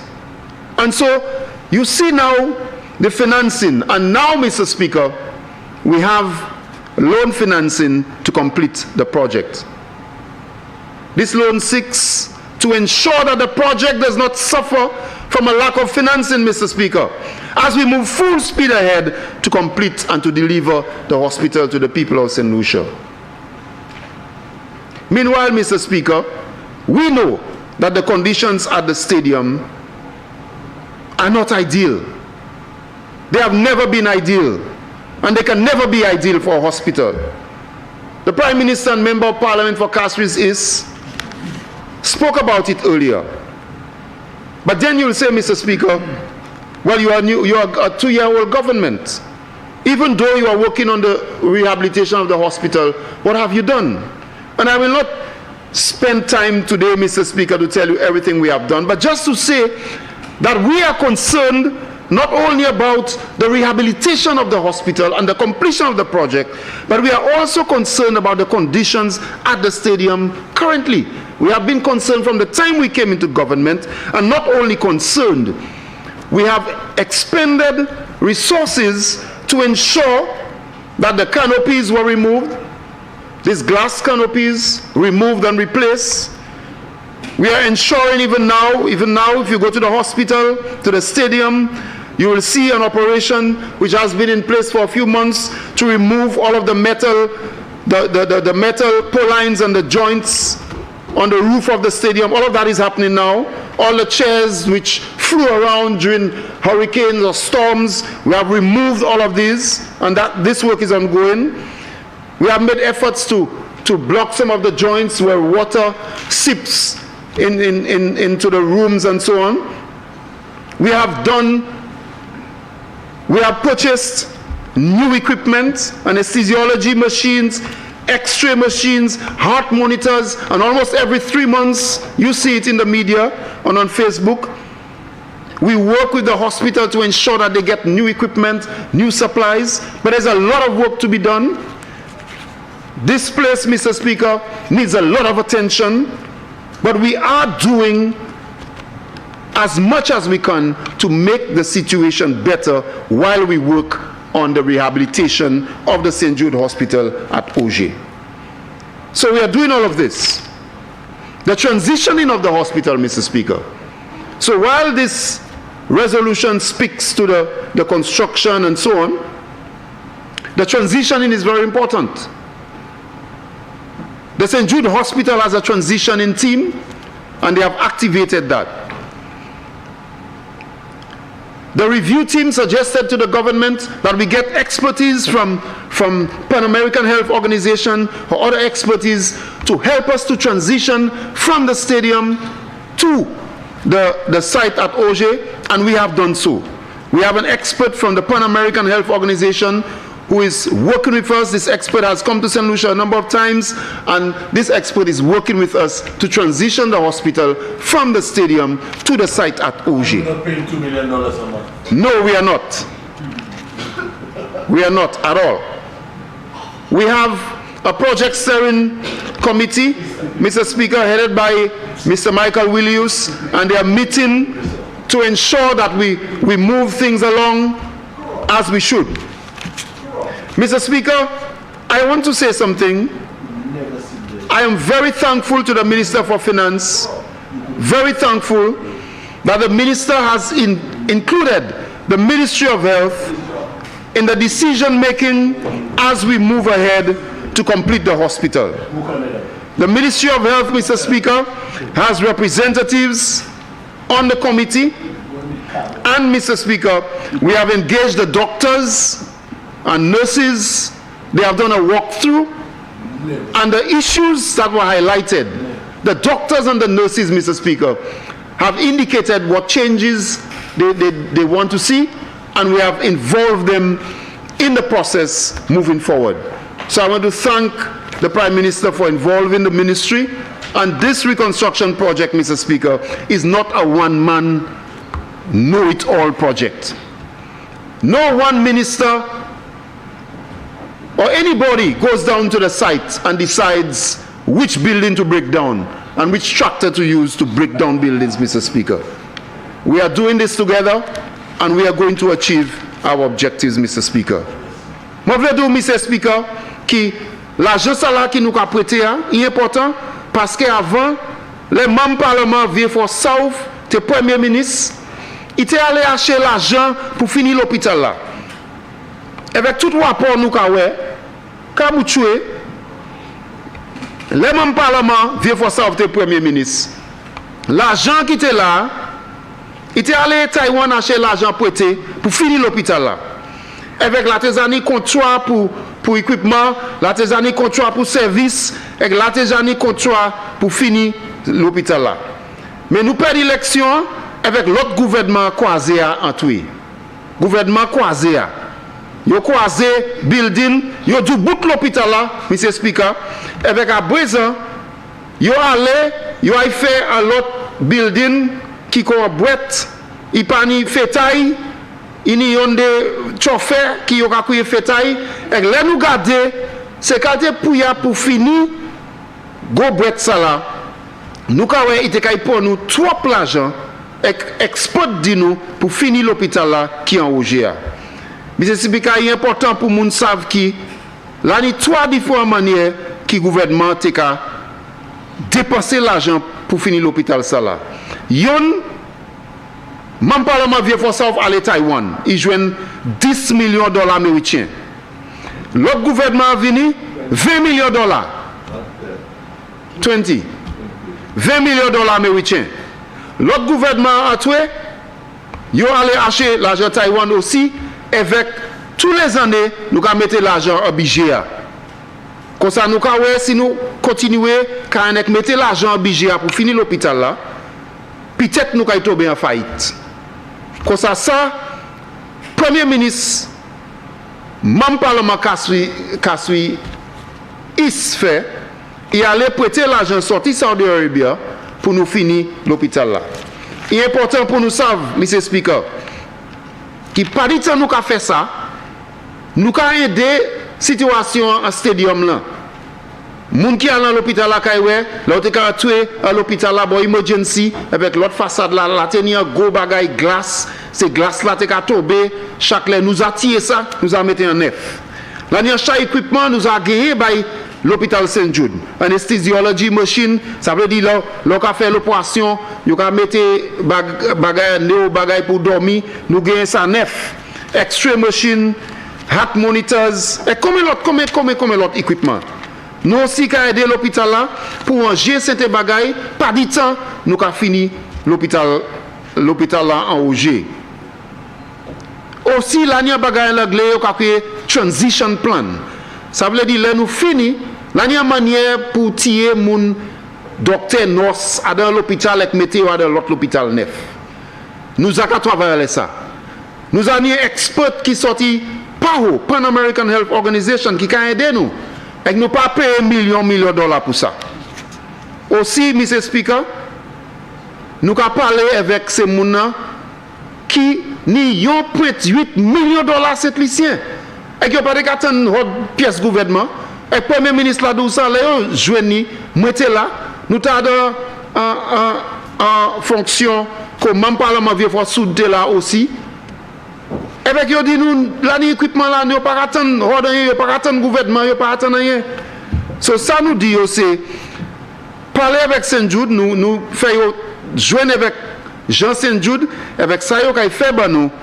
C'est l'équipement qui nous était orda, bon à présent, c'est l'équipement ça a besoin de venir en neuf. Comme ça, là, nous finissons l'hôpital là, c'est l'équipement, nous avons joindre, nous avons l'équipement state of the art, top class, équipement qui neuf. Ça me cadeau, Mr. Speaker. Premier ministre là, a évolué ministre santé. Permanent secretary ministre santé, si un mois avec l'autre monde, Jean qui a travaillé Saint Jude, c'est docteur Saint Jude, ils ont tout évolué en affaire ça là. Ça pas un bagaille, un homme qui croit ça avec mené tracteur croiser l'hôpital comme ça. C'est pas comme ça nous avons travaillé. Tout le monde évolué avec nous avons délivré l'hôpital là by Jean Pays cette ici. Mr. Speaker, je vais supporter la résolution ça là. I support this resolution and Mr. Speaker, I want to say to the families of those who perished in the fire that there is unfinished business with you and government. Bagay qui commence pour combien de temps passé? Quand il vient à la résolution, nous avons joué une manière légale pour manger ces affaires ça là. We have unfinished business with you also.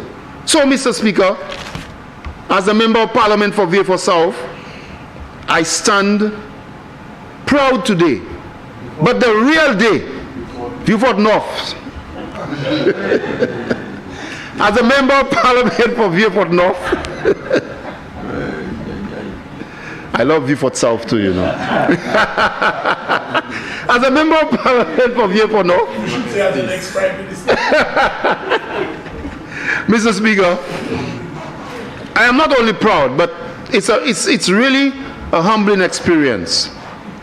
And I know, Mr. Speaker, the Member of Parliament for Labrie, and of course the former Prime Minister, Member of Parliament for Vieux Fort South, I am sure today is critical and important. But you know what, Mr. Speaker? I will take my seat on this note. The glorious moment, this is important today, very important. But the glorious moment will be on this joyous daybreak, if the member for Labrie will allow me to use some of his words. On this joyous daybreak, when we will go to the St. Jude Hospital, having transitioned all the patients, the staff, it will be a solemn moment, but it will be a day of rejoicing, a day to thank God and the Holy Spirit that finally we have delivered the People's Project to the people. I thank you, Mr. Speaker.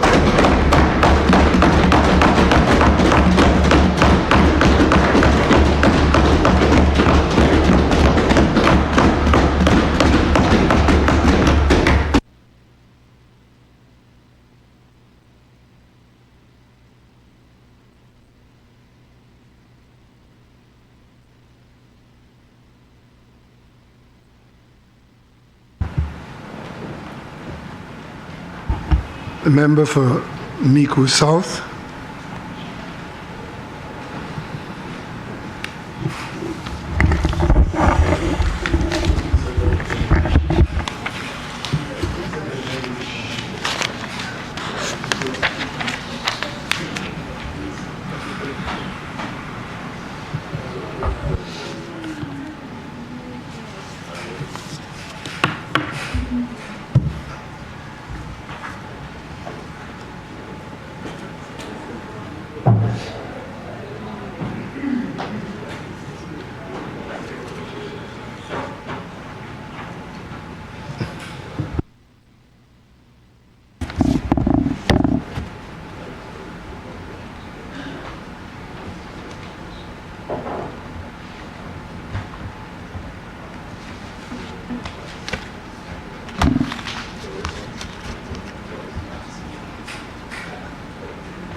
Mr. Speaker,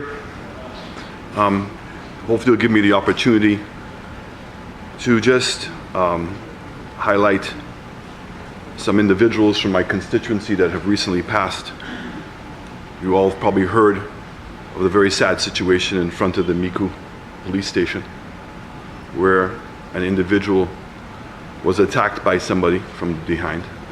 The gentleman who was attacked is called Joseph from Duga. Must be very heartbreaking for the family what transpired. I certainly wanted to express my public sympathy, and hopefully the House would join me in this sadness of his death. Was very obviously unexpected, a healthy gentleman, and was just attacked, and there didn't seem to be any rhyme or reason as to why he was attacked. I also want to highlight a very special person to me, one of the persons who I first met when I went to Micoud South. She was 102, Veronique Severin, who was an amazing woman. And I'm going to miss her very dearly. I know her funeral is on Friday. And yes, Mr. Thomas James, who was an individual who contributed significantly to the government of St. Lucia. Considered him a very dear friend, and I very much appreciated his commitment to the development of the overall constituency. I too want again lend my voice of support and sympathy towards the people of Morocco. Very, very sad what has transpired. We saw the same thing happening in Turkey with the earthquake.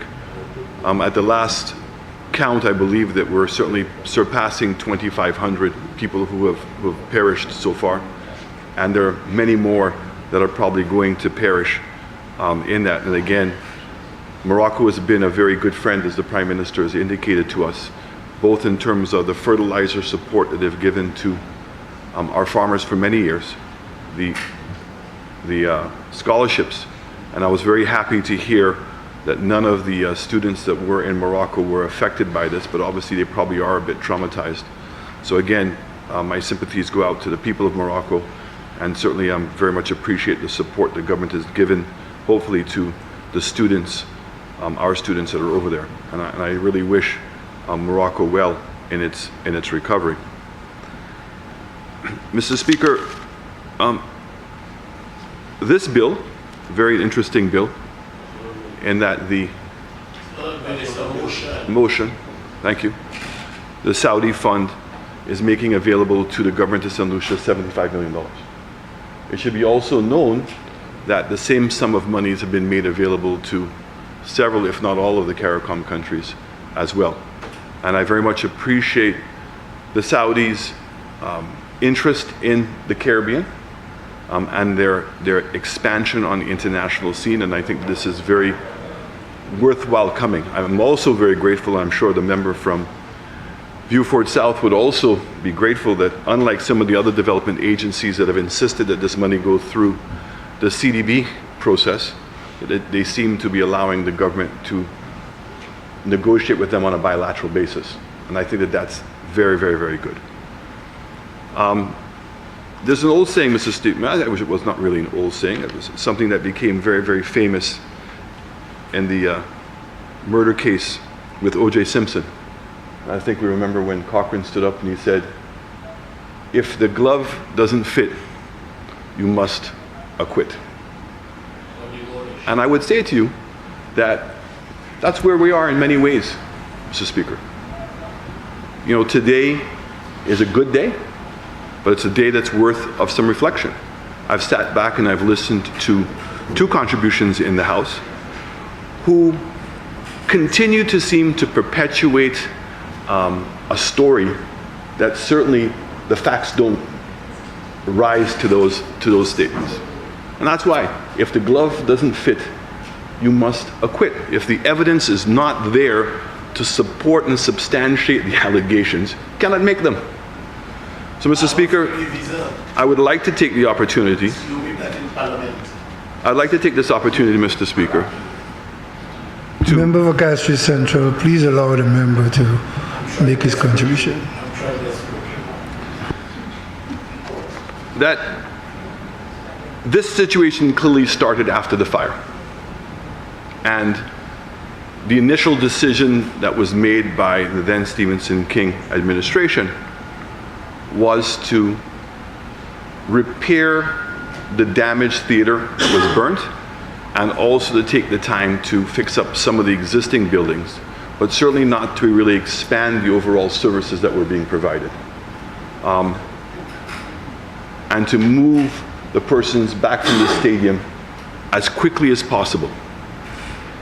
And then there was talk to build a new hospital for St. Jude's. And several locations were identified.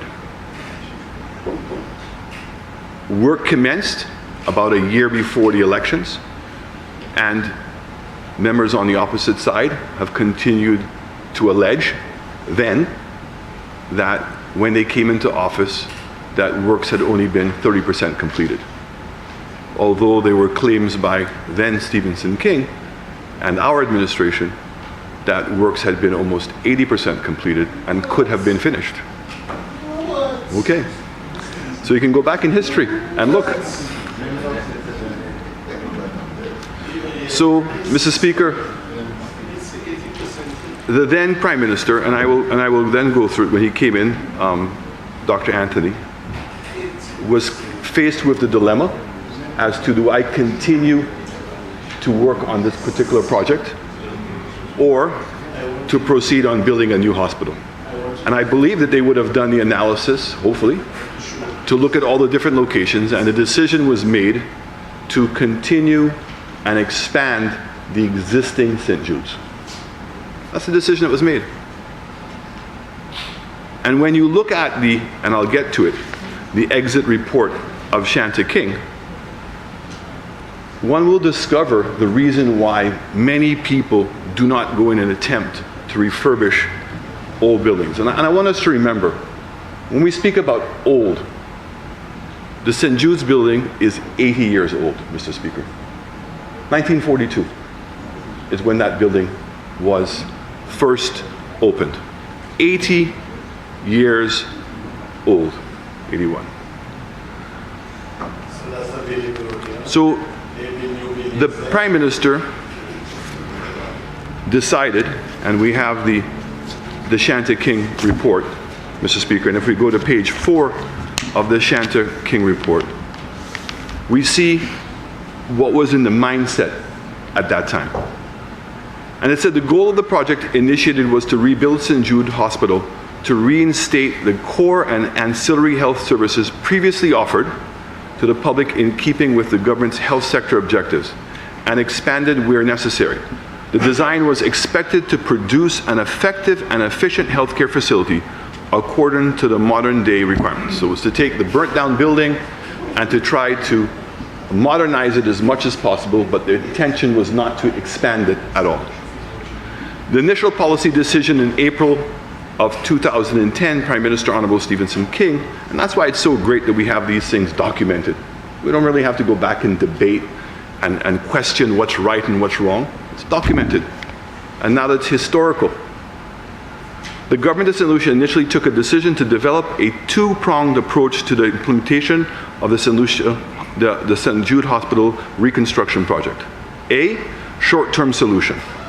Temporary accommodation for the St. Jude Hospital. This would entail the reconstruction of the surgical wing on the old site, as well as the renovation of the other two buildings and other required ancillary buildings.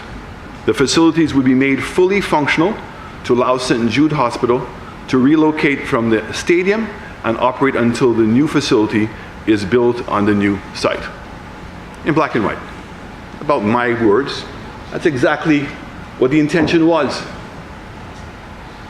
The medium-term solution, construction of a new healthcare facility for St. Jude Hospital on a new site.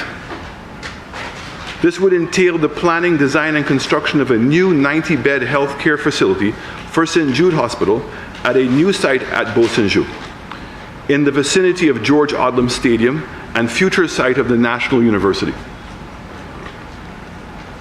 Upon relocation of the St. Jude Hospital to this new facility, the old site buildings would be utilized for other medically related purposes, such as medical research, ready for this one? Or medical school. The rationale for constructing the new facility is as follows. It would facilitate a synergy with the National Vision Plan and act as a catalyst for redevelopment of the South in general. Its functions would be expanded to use as a teaching facility. It would be used to facilitate healthcare tourism and serve St. Lucians, Caribbean nationals, as well as other foreign nationals with specialized healthcare services. Mr. Speaker, that's going back to 2010. The intention was to operationalize the old building, move the patients as quickly as possible back into that building, and proceed to build a new building. And as I said, there were several sites. Further to the government of St. Lucia's commitment to the reconstruction of St. Jude Hospital, planning of this critical project commenced immediately after the fire. The associated construction works commenced on September 9th of 2010 with a groundbreaking ceremony. There was also the first anniversary of the fire. This provided an opportunity for the government of St. Lucia to communicate the broader vision of St. Jude Hospital, which was in keeping with the vision plan for the south of the island. Renovation works at the original site was expected to be complete for reopening of the facility and relocation for the George Odlum Stadium by September 9th, 2011. It was supposed to be 100% complete. Due to the nature of the project, this is the great part. Due to the nature of the project, it was initiated in phases to allow for simultaneous design and implementation. Although the main building damaged the fire was the surgical building, government took the decision to undertake a wide-scale renovation of the facility as other components were in a state of disrepair, as the buildings were originally built in the 1940s, and continue to pose a risk to the operations of this important healthcare facility at that location. This included degraded electrical infrastructure, asbestos roofing material, and all buildings, asbestos, lag pipelines, inadequate water storage, and a wastewater treatment, general dilapidated building infrastructure. All the buildings of the facility were stripped completely, leaving in some cases only external concrete works. The renovation works also facilitated a reconfiguration of the hospital layout to improve the delivery of services. In some areas of extension, the buildings were facilitated. During the implementation of the works, additional requirements emerged, and after thorough consideration, government approved and agreed to explore the options for financing an expansion of the scope of the works, which would include the additional components listed below. Several. Revised policy direction. So after the election, as a result of the change in scope and associated costs, it was determined that the approach to the renovation of the existing facility and construction of a new facility at Beausejour. Mr. Speaker, on the point of clarification, I just would Member like, Cassis? I would like the member for It's a point of... just a clarification. Are you yielding, member? Very simple. Maybe doesn't like to come back. Yeah. No, go ahead. I'm just, the member was reading from a document and he said, on page 7 of the document, that's where he's reading from. He said, revised policy decision. He omitted August 2011 PM Honorable Stevenson King. Yeah, my fault. Just one thing. Let me repeat that again. Well, you know, I thought after I heard the presentations today that Stevenson King and yourselves were synonymous. So, I mean, my apology. Revised policy direction on August of 2011. So after the decision was made to fix up the old hospital, and it was gutted, and it was determined how much work would have to be done before the elections, because the elections took place in November of that year, Stevenson King, his administration, made a policy change. As a result of the change in scope and associated cost, it was determined that the approach to the renovation of the existing facility and construction of the new facility at Beausejour be revisited. In this regard, a new strategic approach had been approved by the former Prime Minister King in August of 2011. This new approach allowed for the renovated facility to be retained and a smaller specialist hospital to be constructed on the new site. As a result, the approach was expected to guarantee the reinstatement of St. Jude Hospital completely at its original site with new and improved infrastructure. The preliminary design for the specialist facility was initiated with the commencement of needs assessment to inform the design, etc., blah, blah, blah. So, Mr. Speaker, the decision was then made to abandon the idea of moving the people in a smaller facility, and because of the extensiveness of the works. And you can imagine an 80-year-old building. An 80-year-old building. Even if it was gutted, it's an 80-year-old building. Okay? With limited space. And so the decision was made to expand that facility and to broaden the scope of services that it originally was offering. So, Mr. Speaker, this then continued, and if we go to, I won't get into all the administrative and cost problems that were associated with the building. We've already heard about that. If we go to Mr.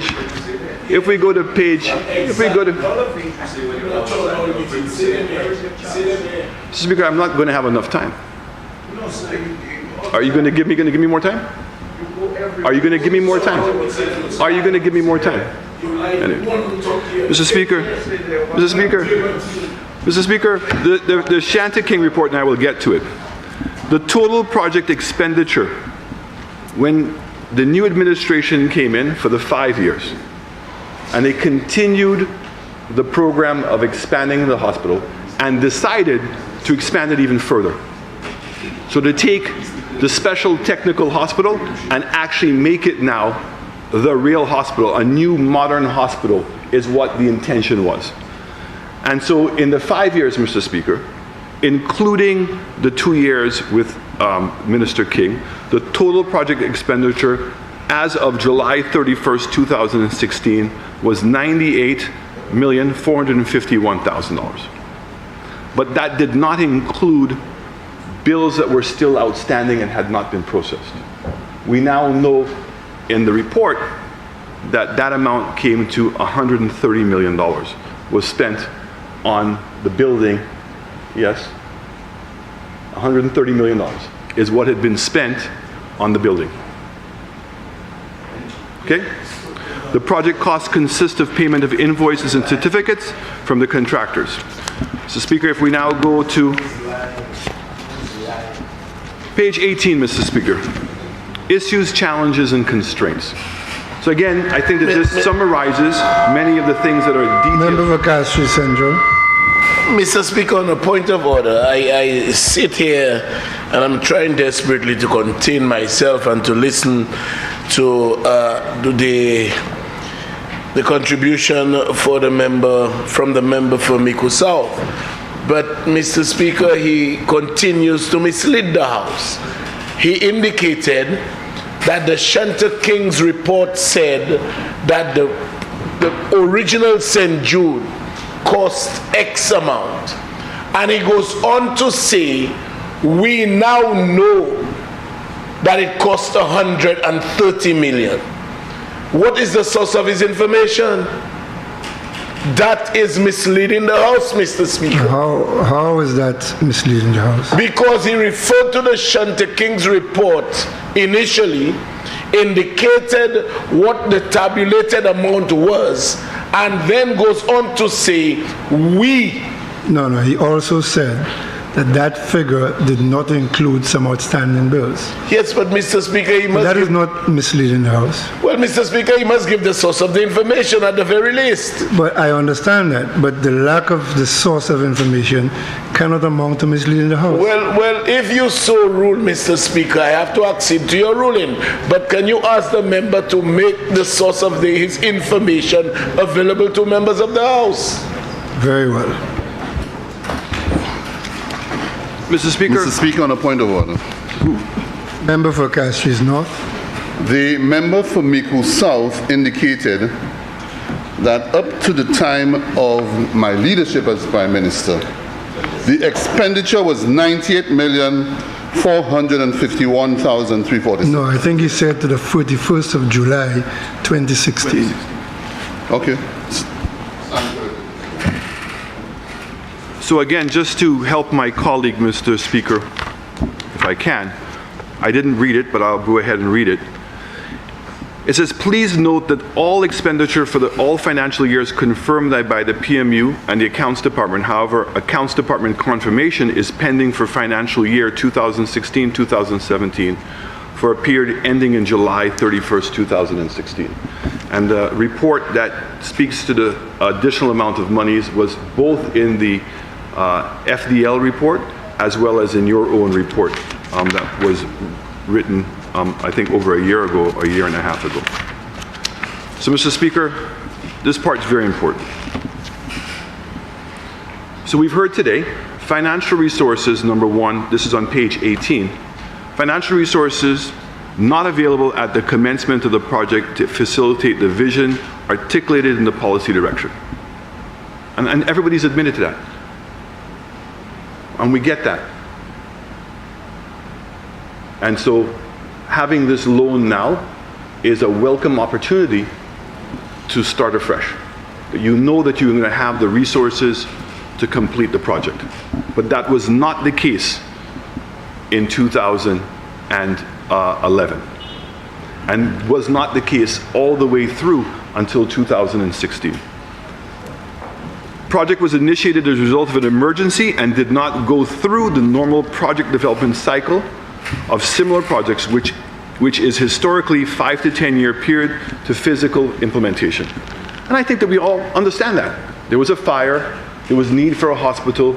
Nobody expected, nobody went into the stadium thinking that we were going to be in the stadium for 13 years. No one. So all the political rhetoric that goes along with that, nobody intended that to be the case.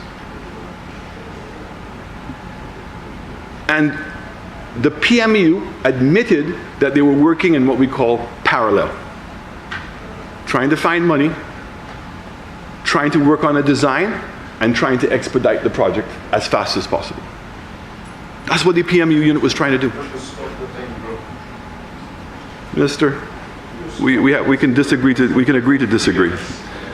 This resulted in initial policy direction of basic renovation on old site and new development of a new site through a, it's just amazing to go back and to read these documents, Mr. Speaker.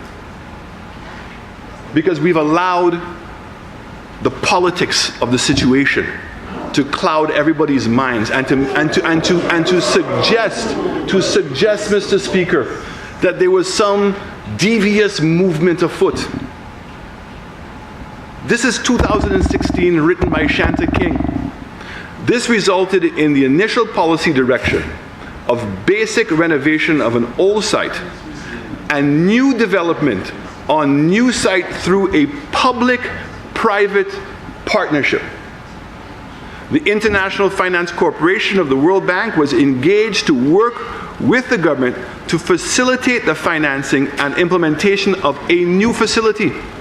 IFC counterpart Ms. Michelle Otti, initially both short and medium-term solutions were being implemented simultaneously. So when they understood the deficiencies of moving into the old building and what it would actually be able to serve, the decision, Mr. Speaker, was made now to look at building a new hospital under a PPP. Project implementation commenced on the original site in September of 2010 with minimal funding to facilitate only the short-term solution. Planning, design, and construction had to be undertaken simultaneously by breaking up into subcomponents, which is not normally the preferred mode of implementation, but was necessary in an effort to progress quickly. So even though they knew they didn't have a plan, Mr. Speaker, even though they didn't have a final budget, Mr. Speaker, understanding the urgency of the matter, they proceeded to do things as they could. Project change in policy direction, August of 2011, resulted in replanning exercise to facilitate permanent reoccupation of St. Jude Hospital. However, so that's different. Remember, the initial plan, Mr. Speaker, was to fix up the old burnt building and move into it temporarily. And when they moved into it temporarily, then the decision was made to build a new facility and to have a permanent occupation of that. In 2011, that plan was changed, and the decision was made to expand the old facility and to make it so that it could become a permanent solution to the hospital in the south. Not my words, Mr. Speaker. 2016. However, financing was not available to meet the requirements of this new direction. As such, the PMU developed a strategy to disaggregate the outstanding works into smaller components and into thematic areas to qualify for targeted sources of funding such as water, wastewater components, renewable energy components, medical equipment components. This resulted in the project management unit preparing various proposals for funding: Mexican government, German government, World Bank, United States government, and Taiwanese government. So what does that mean? They could not get the financing for the whole project. So what they went and did is look for specialty areas. So the Germans came in with the renewable energy. The Mexicans came in with the morgue and the ambulance center. Everybody was coming in with specifics. And guess what? Part of that specifics is that they provided equipment. So from a very early stage, Mr. Speaker, equipment was being provided to a hospital that there was no date anybody knew as to when it was going to be completed. And that equipment was put into containers to hold when the hospital was ready. Some of the hospital, some of the equipment, Mr. Speaker, was actually put into operation at the stadium. Mr. Speaker, construction of the site from 2010 to 2014 was directly related to the limited funds available through the government of St. Lucia, Republic of China, Taiwan, German government, Australian government. With the change in the implementation strategy, there was a greater demand on the government of St. Lucia to mobilize financial resources to facilitate the implementation of works. During the period 2012 and 2015, the availability of funding that dictated the pace of works on the ground. So when we used to go and see that the minister was going there and saying, work's coming on, great, we're going to be opening up the hospital very soon. Mati. Okay? Lie.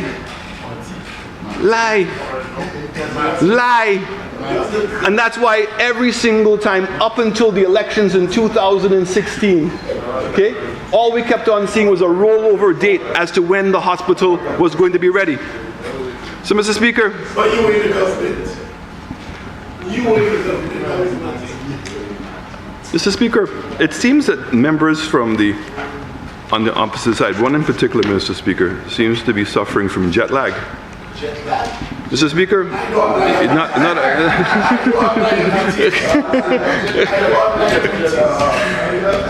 in November of 2013, a request was made to the Taiwanese government for a loan to facilitate the completion of the hospital.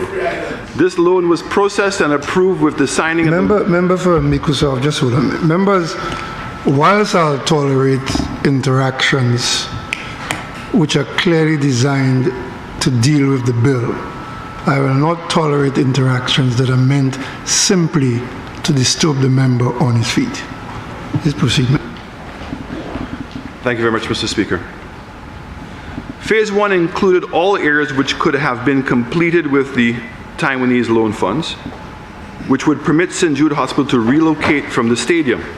This included all buildings in the entryway, as well as the critical structures, as well as other structures that could be constructed based on available funds. Also in Phase 1 was the German-funded component for water and wastewater components, which was implemented. In keeping with the strategy of submitting multiple funding proposals, the PMU submitted a request for funding for the implementation of renewable energy solutions for the hospital. This was approved for submission in January of 2014 and was submitted to the focal point for the relevant project of the Ministry of Sustainable Development. Phase 2 included the Mexican-funded component. Phase 3 included components that would have been delayed if the requisite funds were not available for implementation with Phase 1, isolation building, decontamination building, accommodation building, training equipment, other equipment, maintenance contracts, general and medical training. And I think for the layman, Mr. Speaker, even though there were 3 components, 3 phases here, clearly the hospital would not have been able to be functional if in fact all 3 phases were not completed. It's impossible. How would you operate a hospital without those basic services and basic supplies? Challenges with the original main contractor, Cyril Donnelly. That's been very well documented. I'm not going to go into that. It speaks about the change over to SADU. It speaks about the contractor that they had providing consultancy. Equipment and materials and storage. This is 2016. 2016, Mr. Speaker. During the implementation of the project, it became necessary to store construction materials and associated equipment. All materials and equipment stored are the responsibility of the relevant contractors until incorporated into the works or installed. Halcro Group Limited to provide the details on equipment and materials in storage, on-site and off-site. So materials were not only being stored on-site, but they were being stored off-site. Medical equipment procured through the project currently in storage include equipment supplied by Holier Construction.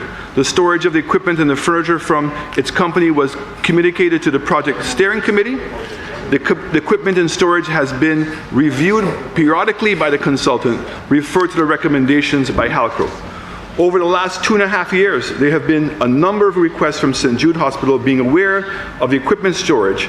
Based on the request from the St. Jude Hospital, a number of pieces of equipment have been transferred. So again, that's just to reinforce and to provide the evidence, Mr. Speaker, of what I was saying was correct.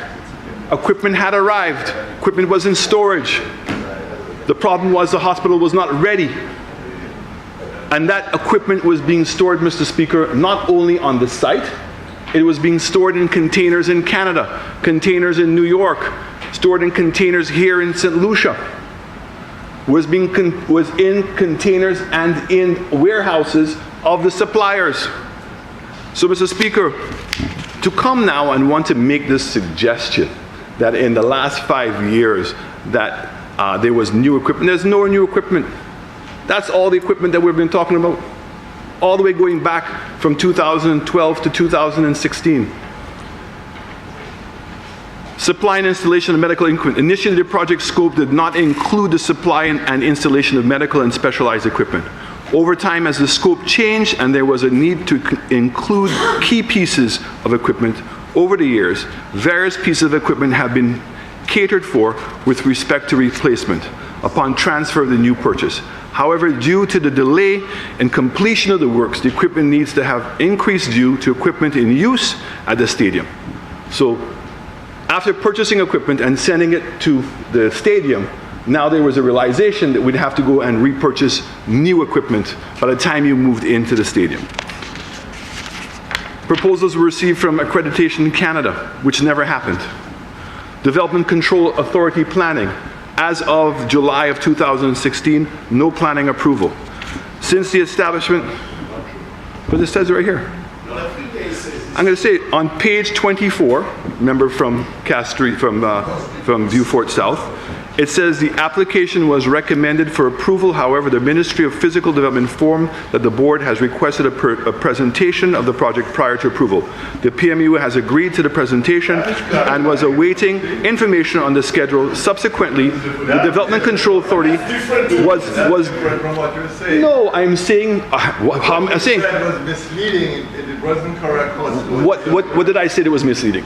If I threw you, Mr. Speaker. It wasn't approved, but that's not what this is saying. It is. It's saying up until July of 2016, no DCA approval was given. Just like the DSA. No approval had been given. You all hid the plans. Why? You told them to hide it. No, Mr. Speaker. This is Mr. Speaker. Mr. Speaker. Remember, Mr. Speaker. You all told the people at DCA to hide the plans when you got into office. Mr. Speaker. Never allow it to see the light of day. Mr.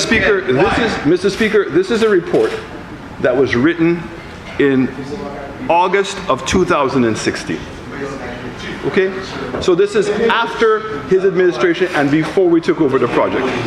And the fact is that up until that point, the PMU, I want to make it very clear, the PMU department that was operating in the Prime Minister's office, admitted that they had no planning approval before July 16th, 2016. None. And it highlights several attempts to make it happen, but because of the inadequacy of the information that was being provided, planning approval was not given. Who says that? You say that. You say that. You say that. You say that. Mr. Speaker, the establishment of the St. Jude Hospital.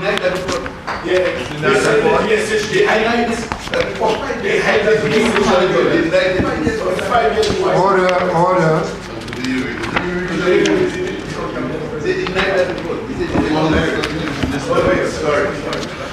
Mr. Speaker, we then have, again, further evidence of how much the project had cost and the significant delays that were made. Mr. Speaker, this is all very, very relevant to the loans, Mr. Speaker. Mr. Speaker, it's a letter on March 30th, 2016, Mr. Speaker. It was a letter from the Permanent Secretary to the then the Honorable Prime Minister and Minister of Finance. Reference is made to the current contract between the Government of St. Lucia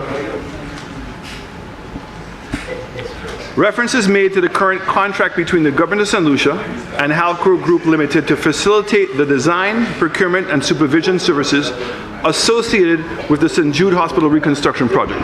This contract expires on March 31st of 2016. There were various delays with respect to the implementation of the works, ranging from the availability of funding to the remobilization of contractors. Also delayed was the approval of the Mexican grant to facilitate the completion of Phase 2 of the building, which includes the construction of the morgue building. As such, there's been delays in the completion of Phase 1 and 2 of the project, which is expected to result in the return of St. Jude Hospital to its original location. Consequently, the revised completion date is estimated at September 2016, which would allow for transition to the new facility to commence by December 2016. It is expected that the defects liability period would, consequent upon the continuation of the works, there is need for continued supervision of its various works and supplies contract. Given the circumstances related to the need for completion and transition into the new facility, it would be practical to continue with the services of the existing firm with supervision. Additionally, a change in a supervision consulting firm may result in additional delay. The new award would result in a revised estimate design supervision of $15 million.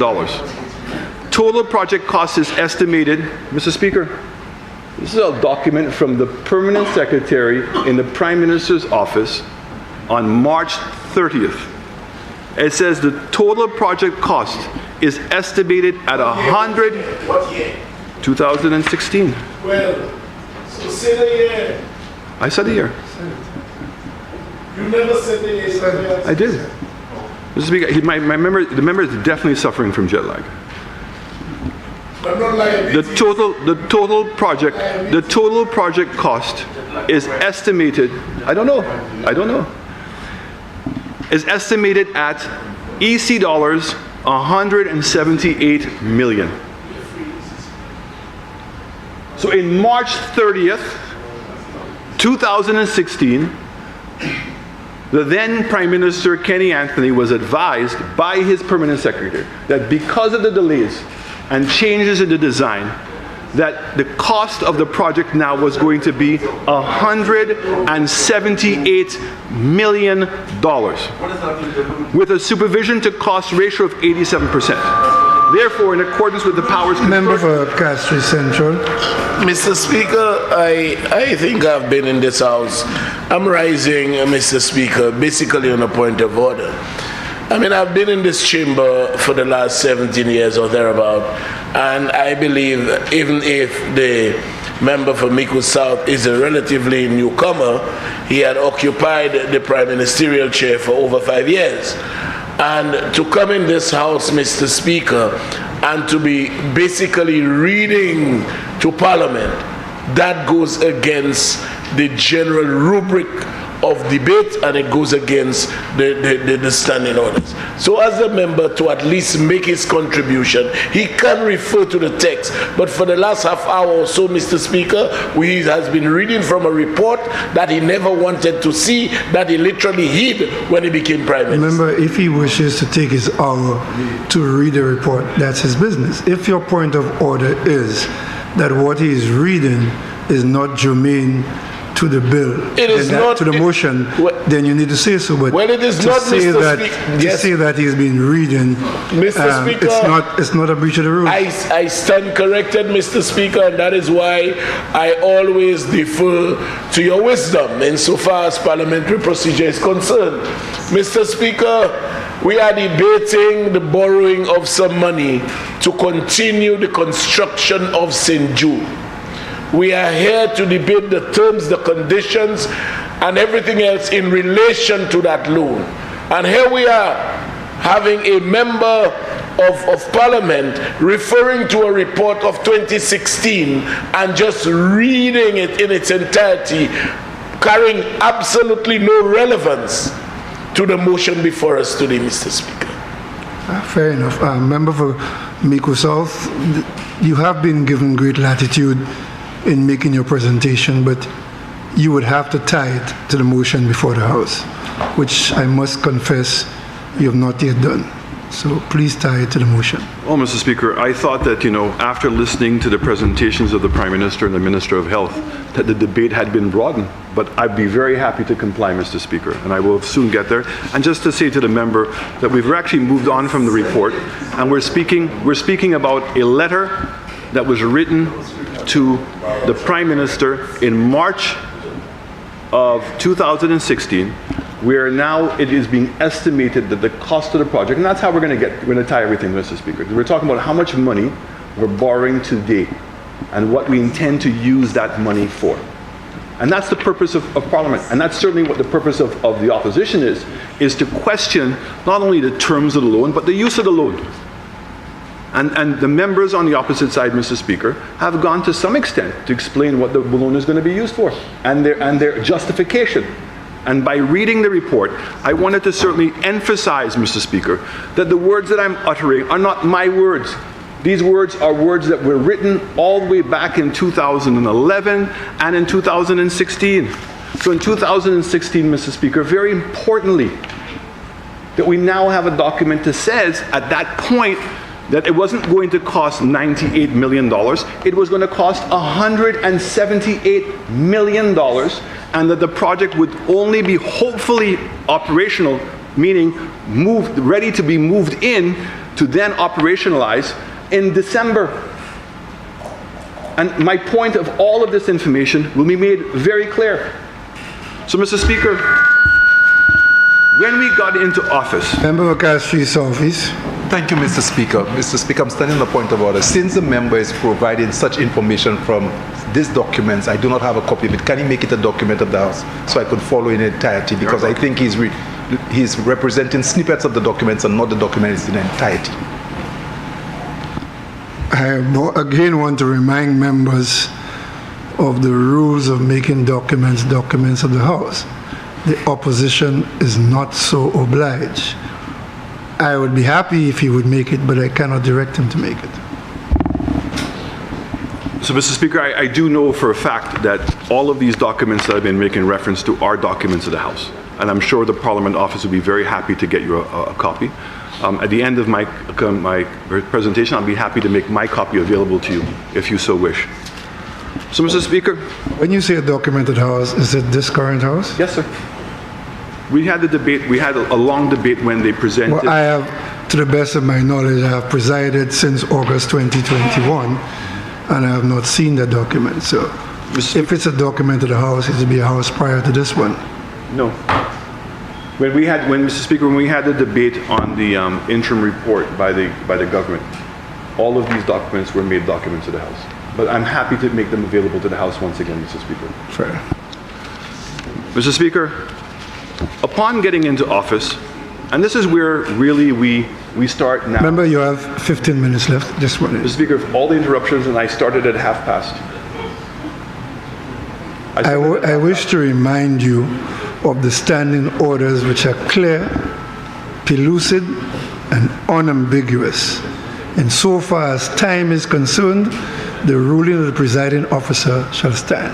My records will show you started at exactly 12:20, and the Hansard can provide that. I would like more time, sure. Half an hour. Mr. Speaker, I move that sign order number 3210 invoke to give the member for Microsoft 40 more minutes. Honourable members, the question is that standing order 3210 be invoked to allow the member from Miku South an additional 40 minutes in which to complete his presentation. I now put the question. As many as of that opinion say aye. Aye. As many as of a contrary opinion say no. I think the ayes have it. The ayes have it. Thank you very much, Mr. Speaker, and thank you to my colleagues for the opportunity. You'll never do that for me without an opportunity. We did an hour. we always did it for you. We always did, Mr. Speaker. Mr. Speaker, despite the politics, Mr. Speaker, the member from Dewford South has a very special place in the politics of St. Lucia, and I'm very happy that we show him the respect of his maturity. Mr. Speaker, here's where the real issue starts coming in, Mr. Speaker, and really now relates to where we are today and the discussion and the motion that's been put forward in front of the House. So we know that when we came into office in 2016, we had a building, a development that with the best intentions, I'm not going to sit here, Mr. Speaker, and cast any aspersions that anybody had any other goal other than doing what they thought was the best for the South. And that's fine. So we had the benefit in 2016, as you have the benefit in 2022, to have history, where you don't have to guess anymore. There's clear evidence of more detailed and factual information as to where we are. And that's important. It's important to know that, what did they say? That the repeating the same thing over and over again and expecting a different result is insanity. So we saw that in this report, attempts to refurbish, rebuild an 80-year-old building, and at the same time marry the needs of the South and also the role that this facility was going to play, caused the development to continuously to grow in size. So not only we were dealing with the changes of standards, but we were dealing with the change in needs. And as a result of it, we had already spent $130 million. And the expectation, according to the Ministry of Finance in March of 2016, of the then Prime Minister and Minister of Finance, was that it's going to take another $50 million on top of that to complete the building. $180 million. So when we came in, Mr. Speaker, work continued. But work continued at a very slow pace because there was no financing in place to allow the work to take place in a steadfast way. And my government at the time, after a lot of heartache trying to figure out what to do, which included, do we just downsize the ambition of that old building and try to go back to the original concept of just operationalizing it as fast as possible? Because very mindful of, I think that the member from Labrie used to refer to the stadium as the hellhole. Mindful of the suffering that people were going through in the hellhole, which is only a tribute to the workers. Because the hellhole is the building itself. It's not the workers. It's not the doctors. It's not the nurses. They're doing an incredible job in that hellhole. But it's also gotten to a point where we call it stadium fatigue. Psychologically, that's where we are, stadium fatigue. We were at stadium fatigue in 2016. We're just at a depressed state of fatigue at this point. So we commissioned a study, Mr. Speaker. Yes, the study cost $1 million. And when you put $1 million in context of $180 million, Mr. Speaker, I think it's money that's well spent. And I also appreciate the comments of Dr. King. Member for Miku South, I appreciate the lessons of history. What we are faced with today, though, is the fact that the current administration has made a decision. And that decision has resulted in a motion being brought today for borrowing. You must bring your statements to that motion, and you're not doing that. What you're doing is giving us a history of the thoughts of your government. There is a time and place for that debate, I think, but I don't think a motion to borrow 208 million Saudi Arabian riyals is the place for it. Please bring your comments to the motion before the House. Thank you, Mr. Speaker, and I'll be so guided. The point of the history, Mr. Speaker, was to bring and put in context, and I'm making the comparison as to where we were in 2016, which in my mind is exactly where the government is today, in making the decision to borrow the $200 million, 75 million US dollars, to complete St. Jude's. And the point here, Mr. Speaker, is that the government today, while in opposition, and I have the numerous articles, Mr. Speaker, which I'll be happy to make to the House. John Peters, in 2017. What has happened at St. Jude's is a disgrace. It's the worst I've ever seen it in my 34 years of engineering in terms of contract administration. It is a mess of Herculean, as it says, proportions. It was sad as a professional engineer reading such a document and to see how state funds have been so wasted. Mr. Speaker, we have an article in the in 2018, Mr. Speaker. This was 2017? Yeah, 2018, Mr. Speaker, from The Voice. Complete St. Jude was the cries of the then opposition. Architect Mark Hennicott, also present at the SLMDA's press conference, provided figures supporting the argument that the St. Jude Hospital, if worked on immediately, could have its most critical wings completed and moved into by August. This is an article that came out in April. And that the entire hospital could be completed by February of the next year. You have an article which says from the Prime Minister, the now Prime Minister and the then Leader of the Opposition, which is an article on St. Jude's.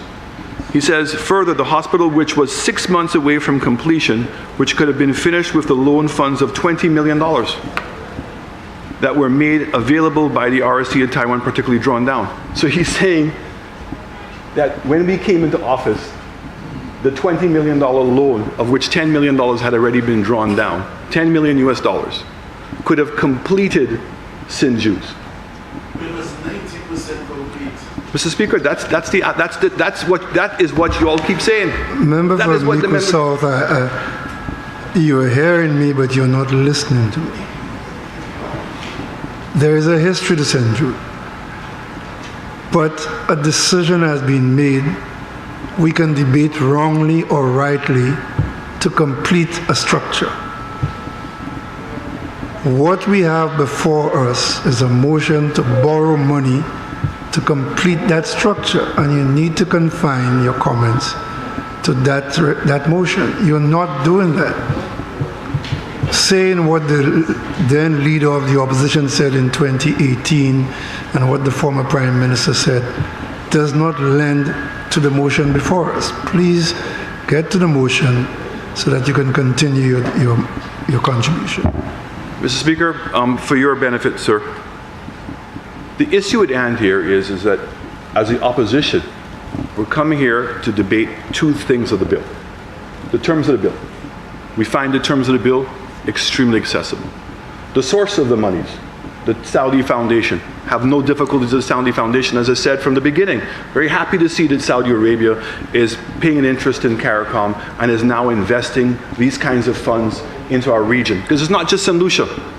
All the CARICOM islands have received the same $75 million loan opportunity. All of them. So this idea that you all cared so much you went out and found the money. You didn't go out and find the money. The money was presented and you've chosen to use the money. On a point of order, Mr. Speaker. Member for Castries Central, there's a member on his feet. I can tell you in non-certain terms that all the islands of CARICOM have not received $75 million. I can tell you in non-certain terms because I happen to have the information. This is not, the members of all the members have not received $75 million. What? What agreed on? St. Vincent, Jamaica. Member for Mico South, your statement was that all other CARICOM countries have received $75 million. The Minister for Finance has rebutted that. What is your response to that? My response, members. If in fact the interpretation was that I meant all, I said that some of the CARICOM countries, if not all, and the Prime Minister is a current sitting Prime Minister, he would know better, but I know that there are other CARICOM states that have received the same funds and the same amount. So, Mr. Speaker, this wasn't a special thing for St. Lucia. This was something that was done. That when the member was here, did he not fly to St. Vincent? Okay. So I said to you, I'm very happy. The opposition is very happy for the Saudi loan. We're very happy for the terms of the Saudi loan. We're also very happy that the Saudis have chosen not to put the money through CDB and to facilitate a quicker expenditure implementation. We've said all those things, Mr. Speaker. The question that we have is what the government is intending to use the money for. And the purpose of going back in history, is to say that the government has a choice. You're 100% right, Mr. Speaker. This is the government. It is their discretionary decision. But as the opposition, we have every right to challenge what that discretionary decision is and the evidence behind that discretionary decision. You certainly do, but not on a debate on the borrowing of the 280 million. So, Mr. Speaker, Mr. Speaker, I sat and listened to the Prime Minister and to the Minister of Health, the member from Castries East and also the member from Vieux-Fort North, who spoke about what the monies were going to be used for. They've opened it up in the debate. And so I would like the opportunity to express that the United Workers' Party, the opposition, okay, is not in support with how the monies are going to be used. Fair enough, member. It's just how you phrase it that's going to be the issue. No problem, Mr. Speaker. Okay? So the point of all of this is to show that when we came into office in 2016, we were faced with the dilemma of a building that it was estimated that was going to take $180 million, another $50 million to complete. And that was when they thought the expenditure was 98, but the expenditure was 130. So it may even be more than the $180 million. Okay, Mr. Speaker? So we also understood, and once we completed the report, and I have the report here, Mr. Speaker, which is the FDL report.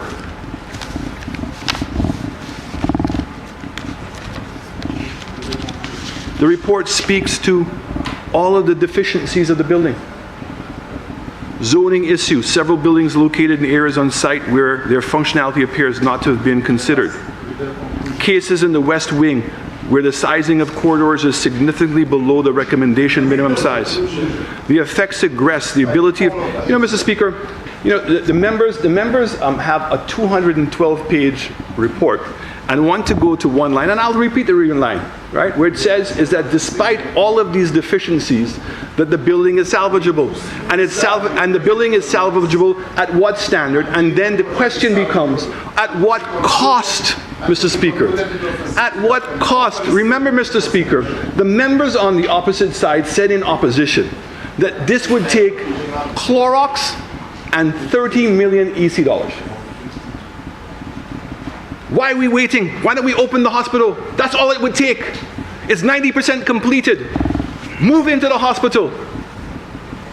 And yet when we did the study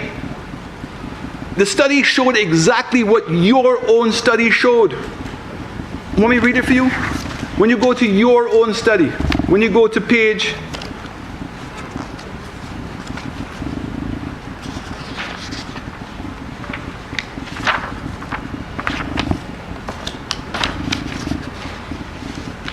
page 18. Sorry, not page 18.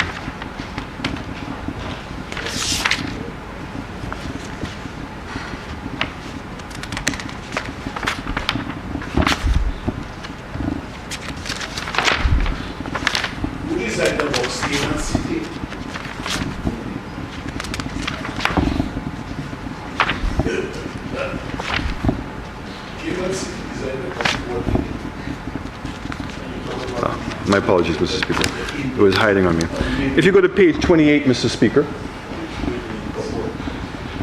of the report that was submitted to the Prime Minister by the SJHRP Review Committee, 28th of October 2021.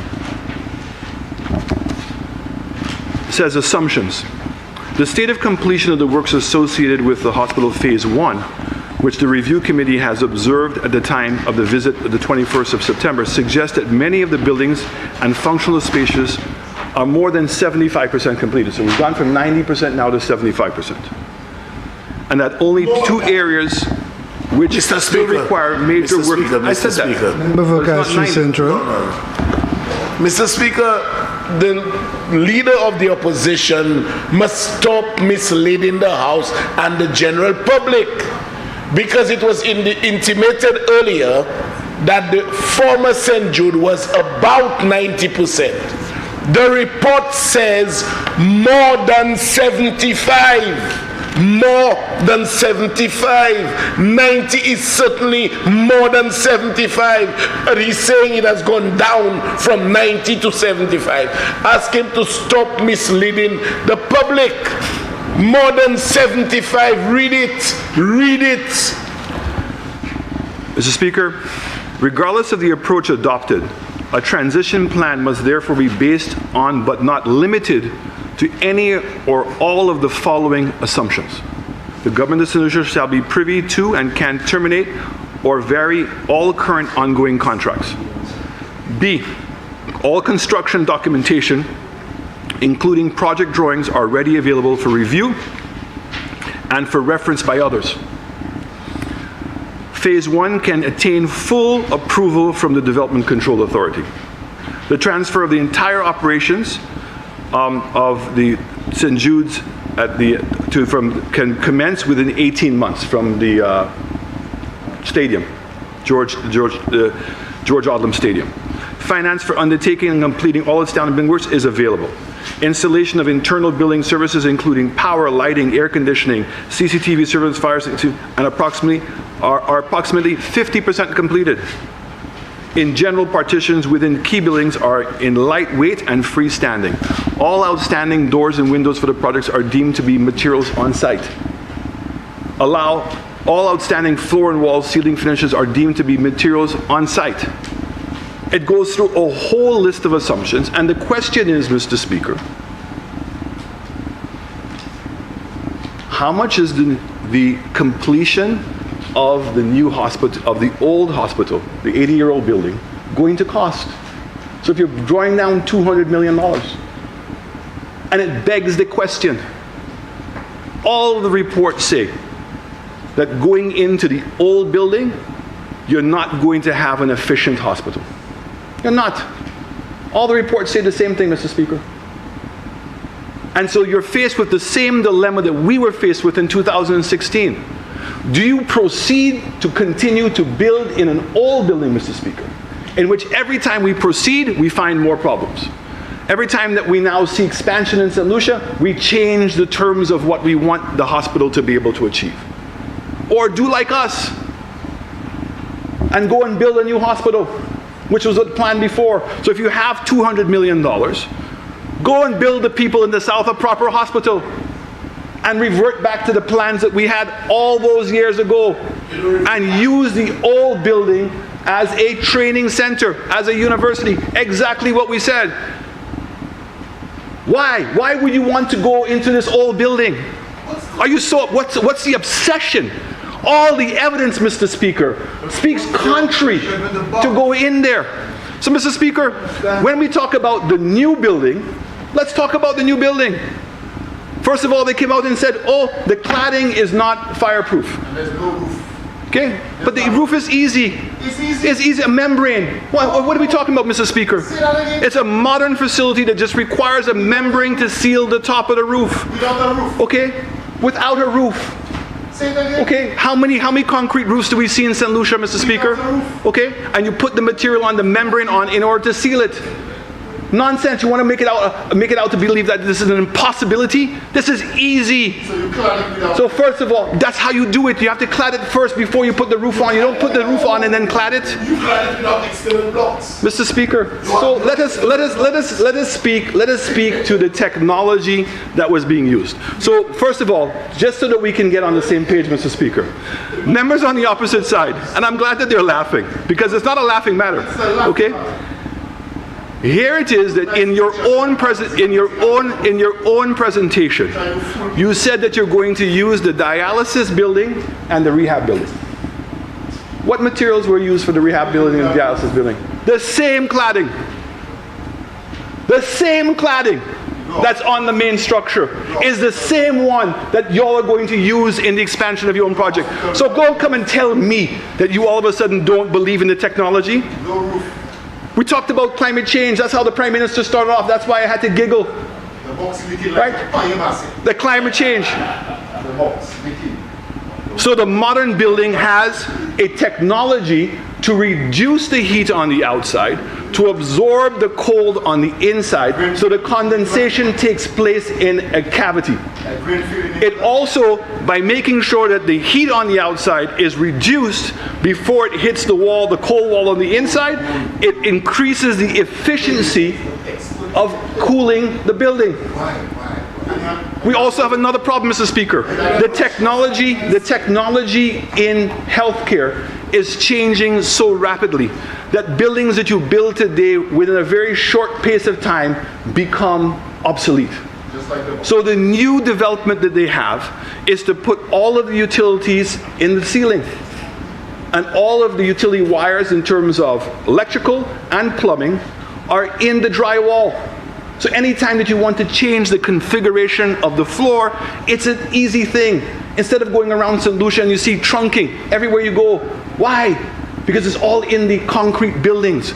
That technology has changed. You have it earthquake-proof. You have it hurricane-proof. All of those things are in a modern, purposefully built, designed hospital. And if you want to see what the completion looks like, I will pay your airfare to go to Cayman, and you can go and see what the hospital looks like. Okay? World class. World class. Okay, that is making a significant contribution to the development of the economy in Cayman. Because in addition to providing the local services, the intention was exactly what the plan was in 2010, was to use the old building as a school and to make sure that the new hospital that we had provided services not only for locals, but also became a regional source of sharing it down. Mr. Speaker, I've heard members speak about breaking down of buildings. And let's remember, Mr. Speaker, that during the period of 2011 and 2016, several buildings were demolished. In fact, if you want to go and see the graveyard of concrete, just go by the Heineken factory by the gas station, and there's a burial ground of all of it there. The two buildings that were demolished, Mr. Speaker, one was the old dialysis and the other one was the old morgue building. And the reality is that the dialysis center was built over a tree trunk. And it was impossible to stop the leaking of that building. Every time it rained, all that building would go. And the other building, Mr. Speaker, the ceiling and the walls were defective. Small buildings. And we rebuild them with proper buildings. In fact, those are the same buildings today, Mr. Speaker, that this government now is going to go and use. Using the same cladding. The same cladding. Yes, but they must have a roof because you're using them. You put it in, Mr. Speaker. So the issue here, Mr. Speaker, is if you're confronted with history, and history has shown that the old site is difficult and has been difficult. And despite the allegations of 90% complete, or if you just want to go and put some Clorox and move in, all that is through the window. Because I have to imagine, Mr. Speaker, if in fact that this government could have done that in the first 2 years, they would have. You've not done it. And to make matters worse, you said that when we said it was going to cost $100 million to complete the building, when we said that, and we said we don't even know if it's $100 million because of the deficiencies. You are now coming to the House to borrow $200 million. What does that say? That we were right all along. Now you're 100% right, Mr. Speaker. At this juncture, it is for the government to make the discretionary decision what is in the best interest of the people of this country. And right now I know that if you wanted to move into the new modern building, you can move into the ground floor, 110,000 square feet, Mr. Speaker. The design was done for 90 beds. I don't even know how many beds you're going to get into the old building. 28 buildings. Are you going to consolidate the buildings? So is it that everybody has to leave the buildings to go all around the place? That's what St. Lucia is worth? How does it keep with your expansion of the View Fort? Or maybe you don't intend to expand in View Fort. I heard the member from View Fort South last time say, I should apologize because there's no agreement that they're not going to put a pier in View Fort. Where's the pier? You all had a big announcement. I saw nobody from View Fort there. I saw Miss Secrets, sorry, the member from South Soufriere was there. Absolutely, and all the plans were there and ready to go. And when we get back into government, we'll make sure that the pier goes in there. I can assure you that. I'll make sure the pier is going to be there. You should have put the pier in since 1997. Member for Mikusov, what does a pier in View Fort have to do with the motion before us? I mean, you are right that technology changes. What does not change is what is in the standing orders. You must stick to the motion. And if you're not going to stick to the motion, I've been very liberal, but if you're not going to stick to the motion, then. Mr. Speaker, I'm just saying that maybe the design of the hospital has been reduced because the ambition for the View Fort has been reduced. That's all I'm asking. If in fact you're going to put a home port in View Fort, if you're going to put a home port in View Fort and have over 100,000 passengers going through the home port in View Fort, and given the opportunities with the crew, that maybe you would have expected a growth and an upsizing of the hospital. That's all. So, but maybe that when we come to debate it, the government will articulate what its assumptions are. Has the plan changed? What was the final cost of the box? I want to find out. Mr. Speaker, I don't know what the box is, but I can say that in a modern building, we spent $130 million, of which we still owed Fresh Start $25 million, and that we had to $50 million to complete the ground floor. So hence, the loan that was being put to the house, the $75 million that the Prime Minister... Really, it would have been about $300 million EC dollars all told. No. Yes. No, but if you have to spend on the ground, sorry. That's okay, Speaker. I was just going to say to the member... I was just going to say to the member from Mico South that he wishes to entertain every aside, and then he'll complain about time. I was talking to the Speaker. Though you are free to make the sides, but the member from Mico South should stay focused on the motion. So, Mr. Speaker, what we're now seeing unraveling here is the big lie. Okay?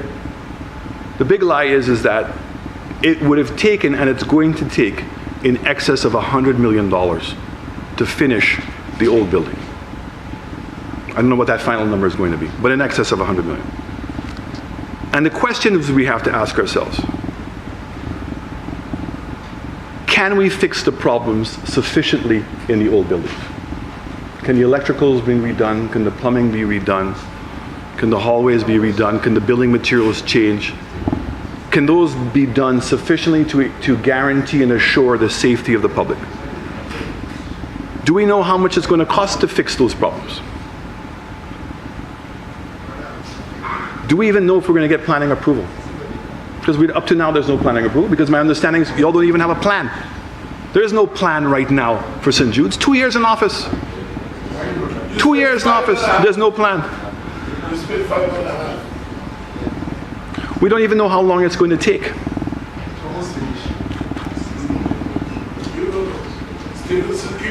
And I would say to you, Mr. Speaker, certainly from a United Workers' Party or from an opposition perspective, Mr. Speaker, our ambition for View Fort is very high. We want to see the expansion of View Fort. We genuinely do believe that in order for St. Lucia to make a quantum leap in economic growth, that we have to be able to develop the South. Okay, Mr. Speaker?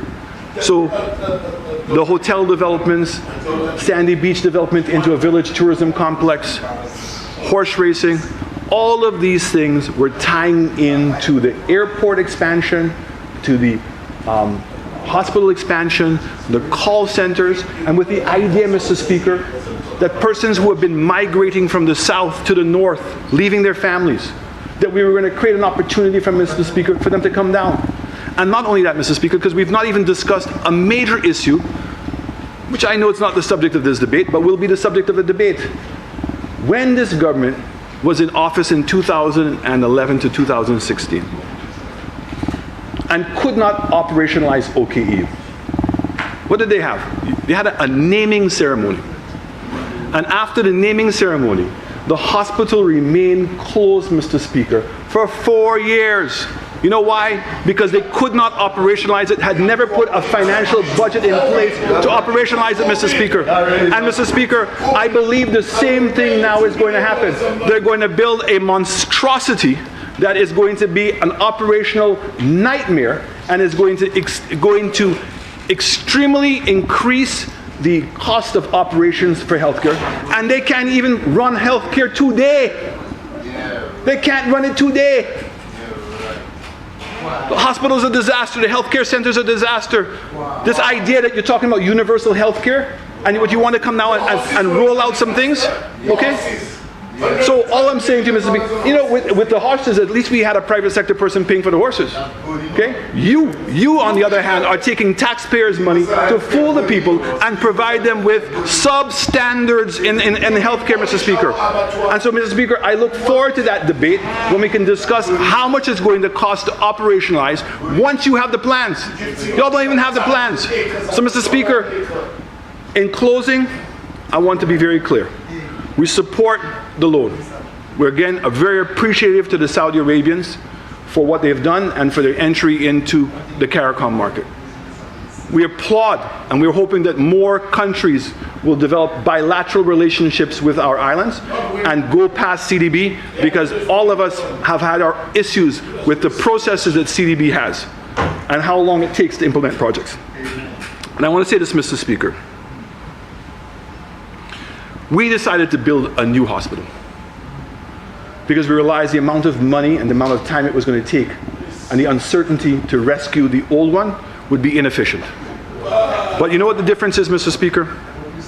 We will continuously fight to save lives and livelihoods, but we will never, ever fight to protect the victory. I thank you, Mr. Speaker.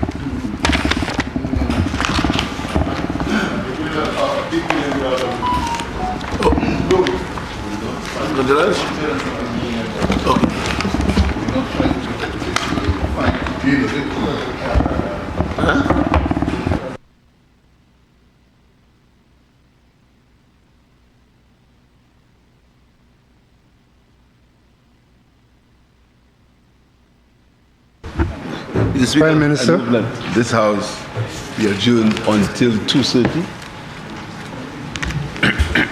Honourable members, the question is that this House do stand suspended until 2:30. I now put the question. As many as of that opinion say aye. Aye. As many as of a contrary opinion say no. I think the ayes have it. The ayes have it. Sitting suspended. All rise.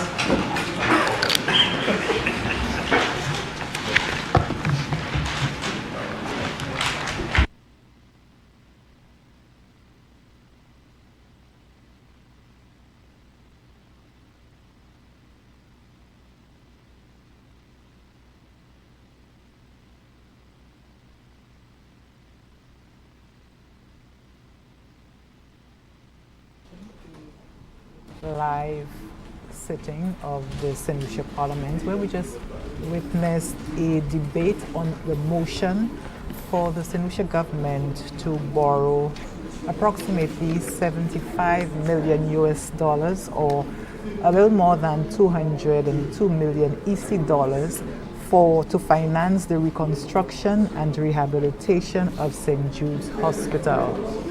In presenting the motion, the Prime Minister mentioned that the loan was given on a concessionary rate of 2%, and that it would take 20 years to pay after a grace period of 5 years. He did relate it to the national debt, saying that there would be questions arising as to what that would mean to the national debt. And he gave an approximate figure, saying this borrowing of $75 million US would increase the national debt to 4%. The member for Vieux Fort North who is the health minister, Honorable Moses Jean-Baptiste, in his presentation, spoke on the fact that this hospital was actually, I think, 14 years since the original St. Jude's was burnt down, and he spoke about just the confluence of all the prime ministers who had an input during that time, and he was saying it was perhaps just not necessarily coincidence that everybody was, all the prime ministers who sort of oversaw some part of the reconstruction of St. Jude's since the burn down of the original structure were actually in the house. That is the member for Viewfort South, Kenny Anthony, Minister Stephenson King, the Prime Minister, current Prime Minister, Philip Pierre, and who was the other one? You said? And of course, the member for Viewfort Micoud and the member for Micoud North himself, Mr. Shastney. And he just completed his presentation, and he was given a history of St. Jude's, and I think he was making a case for his government's approach to dealing with St. Jude's and a building of a new structure. You want to add in something, Mike? Ça veut dire de là, c'est que discussion c'est plutôt sur l'argent que le gouvernement a prêté, ça c'est 75 millions de dollars américains pour bâtir l'hôpital Saint-Jude. Et comme Premier ministre qui présentait en motion, il dit ça c'est finalement ça c'est un moment qui est spécial côté gouvernement qui a fini l'hôpital là, fini bâtir l'hôpital Saint-Jude et mettre équipement et pour voir qui c'est travailleurs, nurses, docteurs, tous ces travailleurs vivre à l'hôpital là. Et ça c'est un moment qui était bien spécial. Et aussi il était supporté par mon ministre qui est responsable pour les affaires santé, honorable Moses Jean-Baptiste, qui détaille et qui parlait spécifiquement, parce que honorable Moses Jean-Baptiste qui est ministre santé, il parlait à ça, c'est une passion pour les affaires santé, puisque même ces gens, c'est un web là, avec les gens qui souffrent.